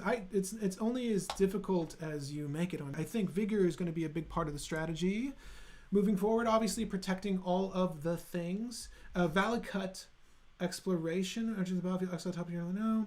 We did want Valakut Awakening, though, I think, right? Is that our wheel? Yeah. Okay. I don't think we want to do a wheel on everyone. But a wheel for ourselves. A wheel for ourselves would be okay. Sure. Just to put the creature back into the deck, right? Look at the top two creature cards. No. That's it. I think that's it. Let's just save this out. I'm fairly certain we're over 100, and we'll see what the list does. I think that we're probably going to cut... Wart. We don't really have great play lines for Wart, right? No, we really don't. Let me see here. Pyroclasm hits your dorks, so no pyros. Nah, I don't... Look, the Thrasios list I'm seeing, they don't do enough, and they don't do enough quickly, that I'm okay with them keeping their Bloom Tender. I'm okay with them keeping their ramp because, like, I don't know. The list is really dominated by the decks that just want to cast Adnaz and the decks stopping the list that want to cast Adnaz. I mean, those I decks, hate to say it. the what they call those, the Seedborn Muse decks. I mean, those have kind of like, I mean, actually, they've really shifted out because now we're mainly in Adnaz century. Like, Yeah. it's Breach world, it's Adnaz world, it's Thassa world. They all combine, they all play together. Or we're playing some type of like interesting weird brew. I wonder if there's any use for things that exile the top card of your library. Anything that removes from the top of your library just to dig for you to get the thing, to get the creature. You get what I'm saying? Chaos Harlequin? Not Chaos Harlequin, but obviously an effect that like exile the top card of your library. Well, Chandra does that. The Planeswalker. So let's just look at this really quick. Escape right? from the Wilds. We exiled top 5, right? Mm-hmm. Mm-hmm. There's a okay. You like that? Just I want to do one at a time. One at a time, activated, repeated, so that I can pick and choose what I'm going for. Right. So exile top card of library. I don't know what's in the market for this, so probably not much. Not much at all. Just the Chaos Harlequin. Just the Harlequin. Not good enough. Okay. So we're at 106 cards. This is where we cut the redundancies. And mind you, we also want to look at prevent combat damage, prevent non-combat damage, right? What is here for us? We also want to look at regenerate. It can't just be crop rotation, right? So regenerate. Maybe there's a good aura we can place on our guy. But while we're doing that, Natural Order. What is Natural Order's big target? Apex Altasaur? I mean, it is a 2 cost reduction on Bane of Progress. It just goes into Neath. That's fine. Vigor. I mean, it gets you the Vigor. Gets you the Vigor. Okay. If you're playing towards Vigor. I like it. I like it enough. Jessica's Will. At most, I see Jessica getting maybe 5 to 4 red mana if our commander's out and then exiling 3. This is okay. Mm-hmm. Jessica's Will is generally always good, right? Finale of Devastation, sure. Shatter Skull Smashing, sure. It's just these are basically lands when you look at them, so you can ignore them elsewise. The Eldritch Evolution, these things are really for Wart comboing, but we're not really relying on any sort of Wart combos. All the combos we would rely on they rely on your combat step. So it's tricky to say Wart is good for this unless we go for a combo that relies on 2 creatures that win outside of the combat step, which would be Triskelion, Vigor, and +1 counter manipulation. But we have not gone that route at all. Mm-hmm. Right? That's what we talked about off the bat. I think that we can get rid of Wart. In addition, Heroic Intervention was mentioned. To protect your permanents. I mean, that's quite good if we can't get the Vigor out. It's so Heroic Intervention is all your permanents gain hexproof, right? And indestructible and hexproof and indestructible, right? Yeah. So yeah, it's 2 CMC, instant speed. We'll add that. I want to look at a regenerate suite, and I want things a little bit better than Carapace. Sacrifice Carapace, regenerate enchanted creature. It would be great if the regenerate was like enchant aura. It's on Hans, and I pay a green, or I pay a green and a generic to regenerate him. I would say that was valuable. I'm not sure we're there here. And mind you, how often you actually hit a creature will vary.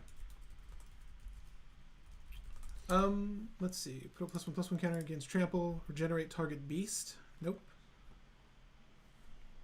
I do see Heroic Intervention going in, though. It doesn't seem bad.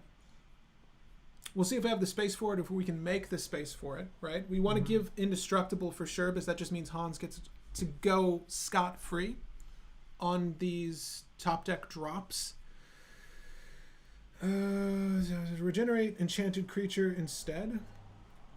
Nurturing Licit loses this ability, becomes a creature enchantment that reads green, regenerate enchanted creature instead of a creature. It's like, what did you read? I actually really like this. You like the art. You like the art. That's what you like. No, it's very costly to set up. It's very costly to set up. Yeah, there might not be any great regenerate effects. Equipped creature gets regenerate. Don't need that. And then Tamur Sabretooth is also mentioned, but that's trying to bounce and loop Dockside, but we have no payoff With Eternal right now. Witness, right? Eternal Witness too. If we make the infinite mana, we have Eternal Witness. We start to if we get our whole used graveyard. Lightning Bolt, right? If we used damage spells or infinite mana, Eternal Witness, what do you recur that you're doing infinitely? And we don't really have that suite of cards. I'm gonna finish looking at the regenerators. I don't think there's anything for us. The best thing is the land. Yavimaya Hollow. Yavimala. Yeah. Yavimala. It's a great card. Regenerate target beast. He is a beast, but not that kind. Regenerate this creature. Man, that is 5 to set up. That sucks. This is a little bit better. It's 1 green. Regenerate enchanted creature gets +1/+1. You can play it at instant speed. I love that phase. Me too. I love Kamigawa. No. These are all too costly, is what it boils down to. Okay, so let's start removing some things and we'll consider adding Heroic Intervention. Is there anything else that was recommended? Not too much. Put any number of cards from your hand on the bottom of your library, then draw that many cards +1. That seems good to me. Oh, I love removing things. Ricochet Trap. Perfect. Seething Song. Deflecting Swat. Seething Song is maybe extra in my book. Seething Song? What are the red things we're cheating out now? Hellkite Tyrant? Yeah, no, I agree with that. Seething Song is extra. It's the ones that are really valuable to us are the Pyretic, are the Desperate, are the Right. So far as the two CMC and under. Auto response is very narrow, my friends. I'm not high on this. It only hits blue instant spells. But I know why people like it. The same way people like Vexing Shusher, and you can see how my thoughts on Vexing Shusher. I'll keep it for now. I mean, this is your Pongify, this is your So Royal. This is your... Display of Dominance is in the list because it. I like it for crushing Tymnas, for crushing. Not Tymnas, for crushing Tevesh's potentially, but for also destroying blue permanents, which would be your Mystic Remora, your Rhystic Study, all that stuff. As a bonus, permanents you control can't be the targets of blue or black spells your opponents control this turn. It does crush the Tevesh. It does. So yeah. Yeah. I mean, I like it quite a bit. It also kills Okos. It kills a lot of planeswalkers that you have to deal with that are pesky, or the Teferis. The ones that are played are blue or black, generally speaking. So Display of Dominance is there for that. Again, you know why I like the copy spells. If I were to copy an opposing... What is the best case scenario here? Demonic Tutor? Copy a counter spell? Copy... anything of value, but I'm not going to want to go for Adnos isn't even good in this. No, PETA. But that's it. No one's caring about my life total. It's really good with Scroll Rack. Adnos is great with Scroll as long as we can. I mean, you don't want to get hit by it. Well, I grab your Demonic Tutor, I grab your Diabolic Intent, and I get my Scroll Rack. Yeah. That's actually not bad. So I think with our suite of interaction and... precautionary measures, I would maybe even want to remove Guttural Response for Heroic Intervention because it does more. It does do more. I'm going to do that for now. Keep that in your back pocket. In cases where we have a top deck and we don't want to waste it on Vigor, then Heroic is just insanely good. Cream the Crop seems like it's an essential. Yeah. Survival of the Fittest is an essential. What creature do we get? Dockside, Eternal Witness, and... Well, we could also dump our Vigor to shuffle it back in. True. Yeah, there's no other shuffler like this. So the other half of this card, which I don't think we read, is whenever it's put into a graveyard from anywhere, shuffle into its owner's library. So there are a couple of these outside of the Titans. But the Vigor obviously is the one we want because of the top effect. I think we have a light stacks package that will be of benefit here. Veilstone Amulet is hard to argue. 4. It's just 3. No, I said it's hard to argue 4. That's what I'm saying. Yeah, it's just 3 CMC. It's much. I get that. We need to remove 2 more cards. 3 if we want to add Heroic Intervention. Obviously, I want to test this a few times. So these all seem essential to me outside of Metamorphose, Bolt Bend.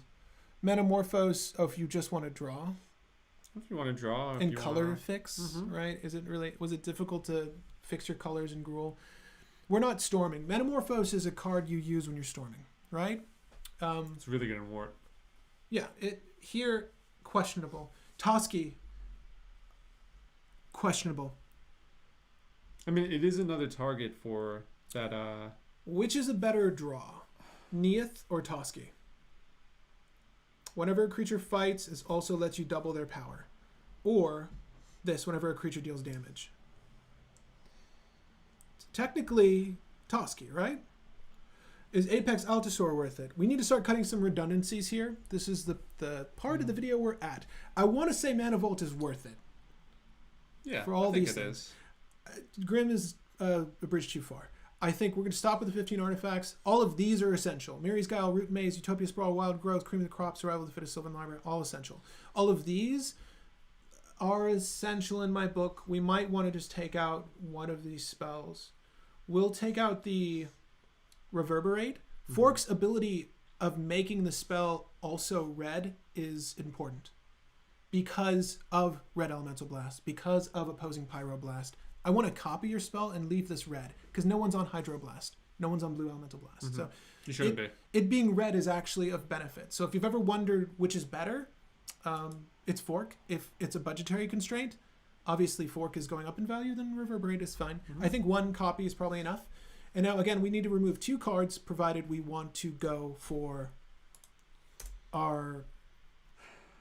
What is it again? The Indestructible Hexproof? So we have 30 lands here with all of these dorks. Do you still feel like 30 lands is where we want to be, or do we want to We cut technically land? have 31 because of Valakut Awakening. That's true. I mean, but in a list that wants to prioritize getting Hans out, I would say that the Valakut should be counted as a non-land. I agree. Do we have enough top deck manipulation to say that Mad Blind Mountain is worth it? Do we have enough red permanents to activate it? I would say no. I would say no. But my issue here is that we are down to 29 lands with Fast Mana and Dorks. With a proper mulligan, we should be able to maintain 29 lands, 30 with Valakut Awakening and be fine here. Although our curve a bit, Our sorcery it's pretty is too. low. Our sorcery is too. The Shattered Skull on the Turn Timber also. Yeah, so 29. I'm Okay. considering those a part of our Okay. main land count. So we'll leave it at that. I want all of these. I want the Arbor Elf, the Birds of Paradise, the Elvish Mystic, the Flamekin Harbinger, Finehorn Elf, Line of War Elves. Tinderwall is banging. Yes, Tinderwall. Dockside Sorcerer is great. Elvish Spirit Guide, yes. Obviously, the Spirit Guides we want. The Tracker is good. 2 targets. Do we use Magus and Blood Moon? Probably. Obviously, Magus is... If we're winning towards creature combat, like we need to slow things, and it's so hard to win like that anyway. I really think we should run this optimal stacks. Like Neith is also an interesting thing because if we're prioritizing Vigor, when do we ever prioritize getting this out? Over Neith and Ortoski, right? Yeah, so It's like it's tough, but those are the in an ideal world, right? Like that's why we're running Reclaim, right? We have a Reclaim in here still. Did I not add Reclaim? No, you don't have Reclaim. Oh, it's good. So we want to do the Creature Tutor, get Vigor, Reclaim the thing, Noxious Revival the thing, do it again. Keep on repeating the essential Creature Tutors to effectively push out our strategy of going to Beat Street, right? We don't have many Craterhoof now. Craterhoof now. I mean, what is our win con? Like that's really freaking good when you're pushing out this many creatures. Yeah. Yeah, you like that. I never wanted Craterhoof in the list. I know, but it is really freaking good. Bearing in mind, we're at 100 cards. We're at 100 cards. Let's just test this as it is and see how deficient or decent it is. We've got roughly 17 minutes here. It seems okay. Again, if you don't have the list, I'll send it in the chat so that you can all have it again. Or unless you want to do it really quick, actually. Yeah, I got it. All right. Yeah, Orcish Lumberjack we talked about. It's good. I think that because it's so... Got him. Because it's... This list could use it. We're not using anything that's going to push out lands onto the battlefield, so we're not getting that benefit, but this is not a hand we keep. Yeah, to shoot out Hans. Yeah, we could use Orcish Lumberjack. But we're not. I would rather keep our permanents. Is this a hand we keep? Yeah, sure. Okay. So, We've got the Bloodstained Mire. Bloodstained Mire is going to go for a Taiga. Let's go ahead and push out the Mox Diamond. Mox Diamond is going to kick our... we do need double green ultimately. Would kick the red because it's so easy for us to get red in this list. We're not going to drop the Flamekin Harbinger yet, right? Oh, we know we did not add Lightning Greaves yet. We still need to add that. Yeah. Right. Do we? Probably. Yeah, I would say so. All right. If anything, this turn could amount. If we were off play, we could use Shattering Spree to break artifacts, right? To slow some people down. That's fine. I'm fine with that. Next turn. Okay. So we drop the Forest. We do have mana to put Hans down. So we'll put Hans down. Turn 2 Hans. Okay. Turn 3. No protection. Let's see here. We'll Wild Growth our Taiga, right? We're still net even on the mana we produce here. Let's go ahead and drop our Flamekin Harbinger. Flamekin Harbinger is going to hit. We need draw, right? Look at this hand. So we either get the dragon or we get the Bane of Progress here. This is Bane of Progress or Vigor. Yeah. Oh yeah, it doesn't get the dragon. So Bane, if we do Bane is okay. Vigor. It really depends on what the board looks like. I think Vigor is usually a priority, so we'll shuffle, we'll put Vigor on top. So this is a turn 2 Hans, turn 3. If we go to combat, no one says anything. We don't have anything to protect ourselves. Ideally, that's what this is threatening, but we don't. So we'll go to attack. I reveal Vigor. Vigor ETBs. Hans is now swinging at someone as a 7/10, and Vigor is fine. Vigor is trampling 6/6, right? Okay, so if this all resolves, we just have beefy creatures thus far. It's not quite good enough. We do have an Eldritch Evolution, though. An Eldritch can turn our Flamekin Harbinger to a 3-drop, which is the 3-drop Beast Tamer Catcher thing, whatever. Okay, so let's go there. Oh, you know what? At the end of that turn, we would obviously drop the Arcane Signet for the mana we had available, right? Mm-hmm. Well, we haven't missed a land drop, have we? Maybe we did? No, we've been good. Okay, well, we'll do this. We'll get the Stomping Ground. You don't care about your life, right? Not really. Okay, so we'll go ahead and do this. Why is that tapped? We'll do this, and this. We'll do Eldritch Evolution to kill the Flamekin Harbinger. We're going to get the Beast Tamer, Beast whatever, right? If this is successful. Beast Tracker. Beast Tracker ETBs, and it will grab what? What is the thing we want to grab? It's either Trample. Oh, so it's either the Dragon now, or it's the... Or it was Vigor again. Or Apex, right? Apex, no. Apex didn't do anything. So that's what we get. Wow, our hand is completely empty. So let's, if this, barring that this is successful, we swing. When we swing, he'll enter the battlefield. So this is a lot of damage, okay? Then this is in relying on a perfect world where no one wanted to deal with us. Hans and the dragon fight. The dragon's going to make Hans a 13... The dragon's going to make Hans a 13-16. Hans is going to make the dragon a 13-12. That's a lot of damage. Mind you, look at our hand. It's non-existent. Yeah. It's not bad though, right? Does this feel like a win? Hell yeah. Like if I'm going to be able to do this consistently and quickly, yeah. I do think that haste enabling just to get draw from Hans would be really nice.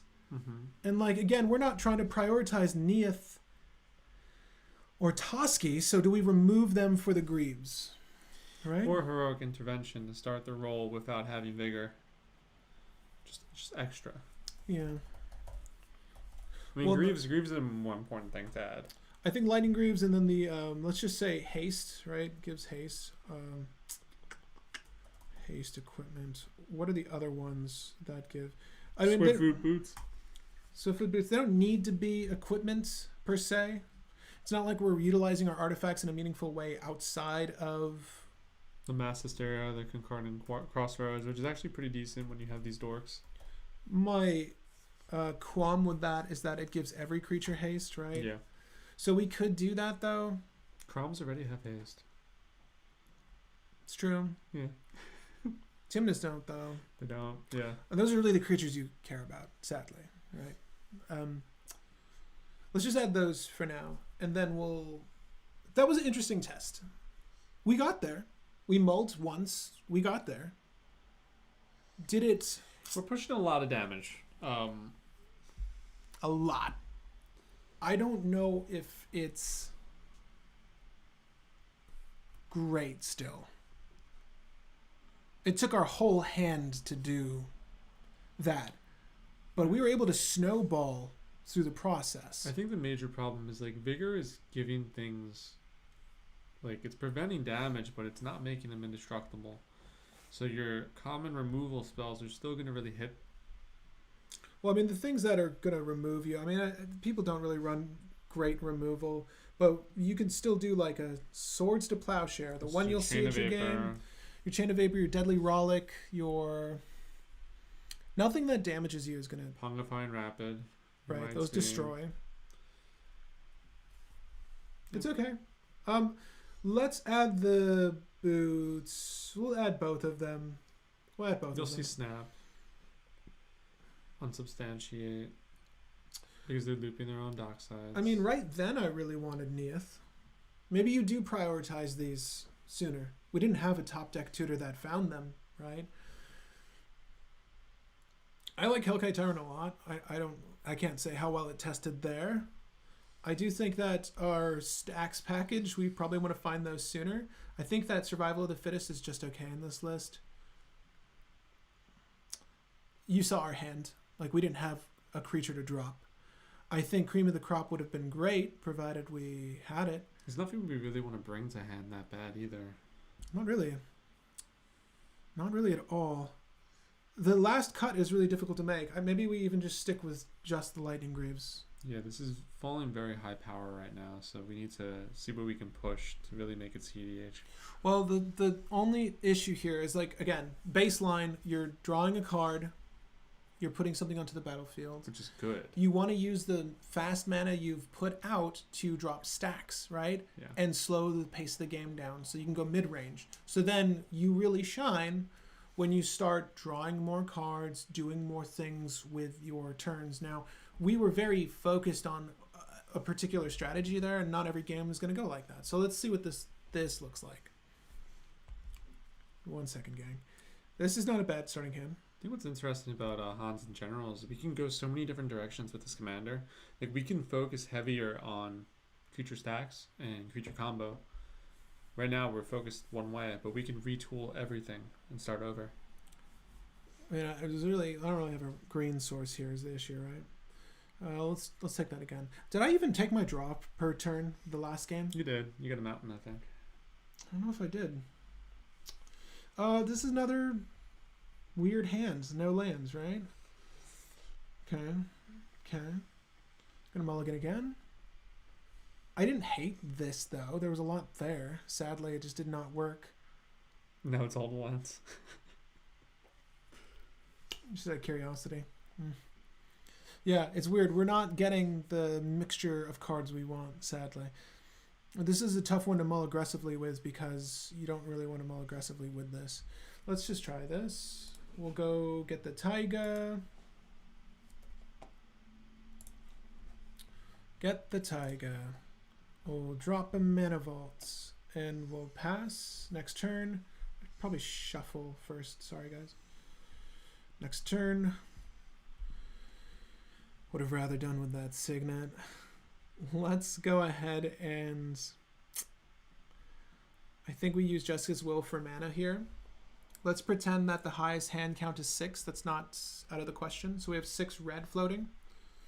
6 red and a generic floating. We'll use the generic floating 2 red and a green. We have 4 red floating. I'll cast Hans Eriksson. Obviously, we would really like to get Cream of the Crop out first, but that's not really in the stars for us. We'll use the remainder of our red. Right? We have 1 red floating after this for a Magus of the Moon. That seems pretty good, right? Let's take this game slower. Let's see what this hand looks like. All right, so before we do our land per turn, I think it's important to just see if we get the Yavimaya Hollow or something better. So let's go attack with Hans. This might bite us in the ass. Fill the top card of our library. It's a Ricochet Trap. Cool. Put it in my hand.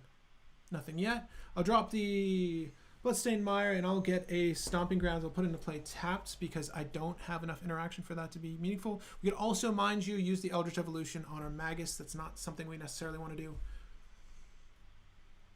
Bloodstained Mire won't get our Dryad Arbor. So, yeah, we're going to have to go for this. That would have been really nice. Because I would Eldritch the... we'll clearly want to Eldritch our Dryad Arbor. We drew a card there. Cool. Let's just say we had to use this off turn, this Ricochet Trap. Cream of the Crop is fine, but you can see how it's... I would rather hold for the Ricochet Trap than rely on the Cream of the Crop here. I don't have a creature to do anything with. And Eldritch Evolution, we can kill the Magus for a 5-drop. Mm-hmm. Our 5-drop suite is what? Nothing great. We'll just say we had to do the Ricochet Trap. Okay. Next turn. Cool. We'll go ahead with Hans again. It can be under, right? It doesn't have to be a 5 CMCer, but I do think we would prefer... If you Eldritch your 2 top of deck tutor here, then yes, but like we want the Sax piece to hold them down, ideally. Imagine going for Toski here. We have no 5s, yeah. I guess we don't have any 5-drop creatures. Yeah. Anyway. Yeah, so we're going to do the Lotus Petal here. Obviously, we'd be losing life with this. That's totally fine. I'll just... Do we want to chance it, or do we want to put the creature down? Let's just do Cream of the Crop here. Yeah, screw it. Okay, we'll do this. We're playing Cream of the Crop. We should be. We'll do the Forest. We'll do Cream of the Crop. I'll crack the Lotus Petal. We'll do this. I'll Eldritch Evolution my Magus of the Moon. Right? Look at how quickly we blew through this hand. This is all before combat. Let's look for a creature. I think the best creature here would be one that put one at the top of our deck. And that creature's probably Vigor, right? So Flamekin Harbinger again? God. Maybe Neath? Toski gives us draw. Never feels like you ever wanted, though. No, because he didn't have haste. I mean, the best thing that can happen is you draw off Hans Eriksson here, right? You draw twice. Toski seems like the solution. All right. We need the draw. I think right now we need the draw. So we'll move to combat now. When this enters the battlefield, sorry. Oh man, Toski's so bad with Cream of the Crop. It's a converted mana cost or it's power, right? If you do, put one of those cards on top of your bottom of your library. So before we go to the attack, we fight that. Yeah, we'll put that at the bottom of our library. I think if you hold it, yeah, move to library bottom. Okay, cool. Reveal this Jeweled Lotus. Put to hand. It deals damage. So let's say we hit someone where we could have drawn. That's cool. I will cast a Jeweled Lotus on my turn, and I will pass. Toski with Cream of the Crop is shit. Okay, so we do have Reclaim again. And this time we can get... this is exiled, by the way. This time we can get... Jessica's Will. I mean, we just put it into our hand and then what? I feel like this list really needs some combos baked in. I think that removing the stacks package maybe and then focusing on creature-based combos in a purely creature-based strategy would be good. So if we had time to redesign this deck, what would you have added? What creature-based combos do you think would be best supported in this? I think that at best, this list is looking to... You go through your hands really quickly here.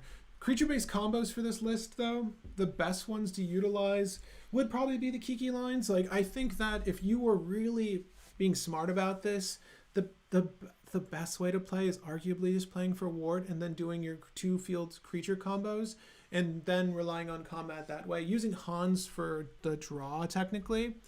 But you could, if you hard focus Vigor, because we've seen that you have Flamekin Harbinger and you have the Beast Tamer, Beast Caller, whatever her name is. Yeah.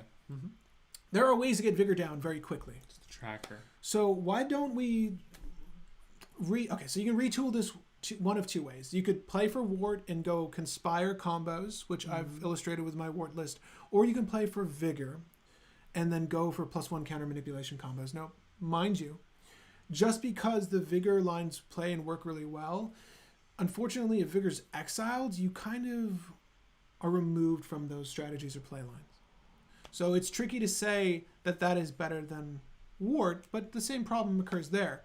At least, though, if wart is removed, it just takes away the ease of getting to the combo. However, with the wart lines of play, you can still manually assemble your Kiki Jiki Zealous Conscripts or your Untapper. I don't know. I don't hate where this list is. I don't know if it's good enough. I want to keep the Lotus Petal here, but I can't. No, yeah, I can. So we'll lose life there, do the ritual, do this again. So there's another turn 2 Hans, right? And we also have our Deflecting Swat available. We could crack this for the Miri's Guile. That's exactly what we're going to do. Okay, so I don't know why I shuffled, but I shuffled. Let's just see this next turn. This is on top. Miri's Guile, 2, 3. Okay, so I can cheat out the Llanowar Elves, or I can just draw into this. I can get the stacks piece. Maybe even removing the stacks package and just going hardcore into a quick Hans with the Mass Hysteria, with the Concordant Crossroads. Maybe that's not a bad idea because we've consistently put Hans down on turn 2. Yeah. Right? I do think that this list is doing a thing. I don't know if it's doing a thing well enough to say it's competitive. So it's a little muddied with its current strategy because we're pulling in a lot of cards that are just funky for it. And Hans is going to kill all these dorks if we're playing the Crossroad plan too. I don't hate that, though. I don't hate that. You don't care if Hans murders your dork? No. It's just, at best, those were going to be discard fodder for like Survival of the Fittest, but we removed Survival, right? So maybe narrowing down the amount of dorks we have, but also bear in mind here, we have Eldritch Evolution set up. We have Bane of Progress in our hand. There's stuff we can do. With this particular setup, I'd probably just go for the Thorn of Amethyst on top, so that's what I draw. And then obviously I'd get the Chrome Mox off of the attack here. Yeah. So unless we do Eldritch Evolution before this, and Eldritch Evolution gets us a 3-drop, and as we know, that equals Vigor. So this is another Vigor turn, right? So I can just do this, Eldritch, the Finehorn Elf, exile this. Oh, someone was trying to stop me. I'll Deflecting Swat it. Cool. I get Vigor on top off of the Beast Tracker, right? So this is instead our pull. Boop. Boop. Getting to Vigor is really fun, and doing damage with Vigor on turn 3 is also equally fun. So Vigor on the battlefield, tap to attack. So we've done the thing successfully. We know that we can get to Vigor very easily, and we can make this goal come true. How do we build off of this? I think that the more reclaims, Noxious Revivals, the freaking, what are all the things that put the thing back in your hand? We just want to repeat everything we're doing. Maybe even more effects that say, like Infernal Plunge, sacrifice a creature. Because honestly, I'll kill this and reclaim it, put it in my hand, put it on top of my deck, and do it again. Just keep doing it again. Because I want to repeat this process. Because my hand right now, Thorn of Amethyst doesn't really interest me. If I can hardcast this, I will hardcast this, but it's not in a great spot. So there's a lot to retool here. I think it does do the thing well, though, which is putting things down. Or Vigor or anything. Yeah. My aim was Vigor. So maybe we want the Hardened Scales when we retool. We can try it. We'll try it. But with that, I'm going to call this one a day. I'm going to be doing another play test. If you haven't seen the previous play test with Casually Competitive, I'll encourage you to watch that. It's a bit of a longer one, but it was a fun one. It was fun. Kelsey and the Plague won that game, so clearly it's competitive, right? I may or may not play this on our next play test, but I'll encourage you to check that out. Oh, retool it and do that. Oh, yeah. We should be playing with the Spike Feeders then. So if you're still watching and you're interested in Spike Feeders, well, then you'll be seeing us play with them. I don't know if it's going to be Justin and myself. Might be me and Ernesto. But guys, thank you so much for joining me on the stream. Of course, like every video, I'd like to thank my Patreon members for making all of this possible. You guys are the best. I thank you so much. This list is okay. I think that it can get there, but I'm not sure it's there yet. However, I'm interested in tweaking this and seeing if we can't take it there. Yeah, totally. The only Patreon member that isn't on this list that I'd like to thank is a new member that came up just yesterday, Tim Swetland, Swetland. Thank you. Thank you. Thank you for your support. Again, this does take a lot of time to edit and work out and obviously arrange, plan, and shoot for you guys. So the Patreon group, you guys are the best. Thank you so much. If you want to join the Patreon, you can, of course, do so by following the link in the description to this video. If you would like to support the channel indirectly, the other way you can do so is by purchasing cards for your Hans Eriksson list bigger. through TCG Player affiliate link in the link in the description. It costs you nothing extra, but it goes a long way to helping the channel here. Again, my name is Patrick Marlette. Justin Rodriguez. And happy brewing, babies.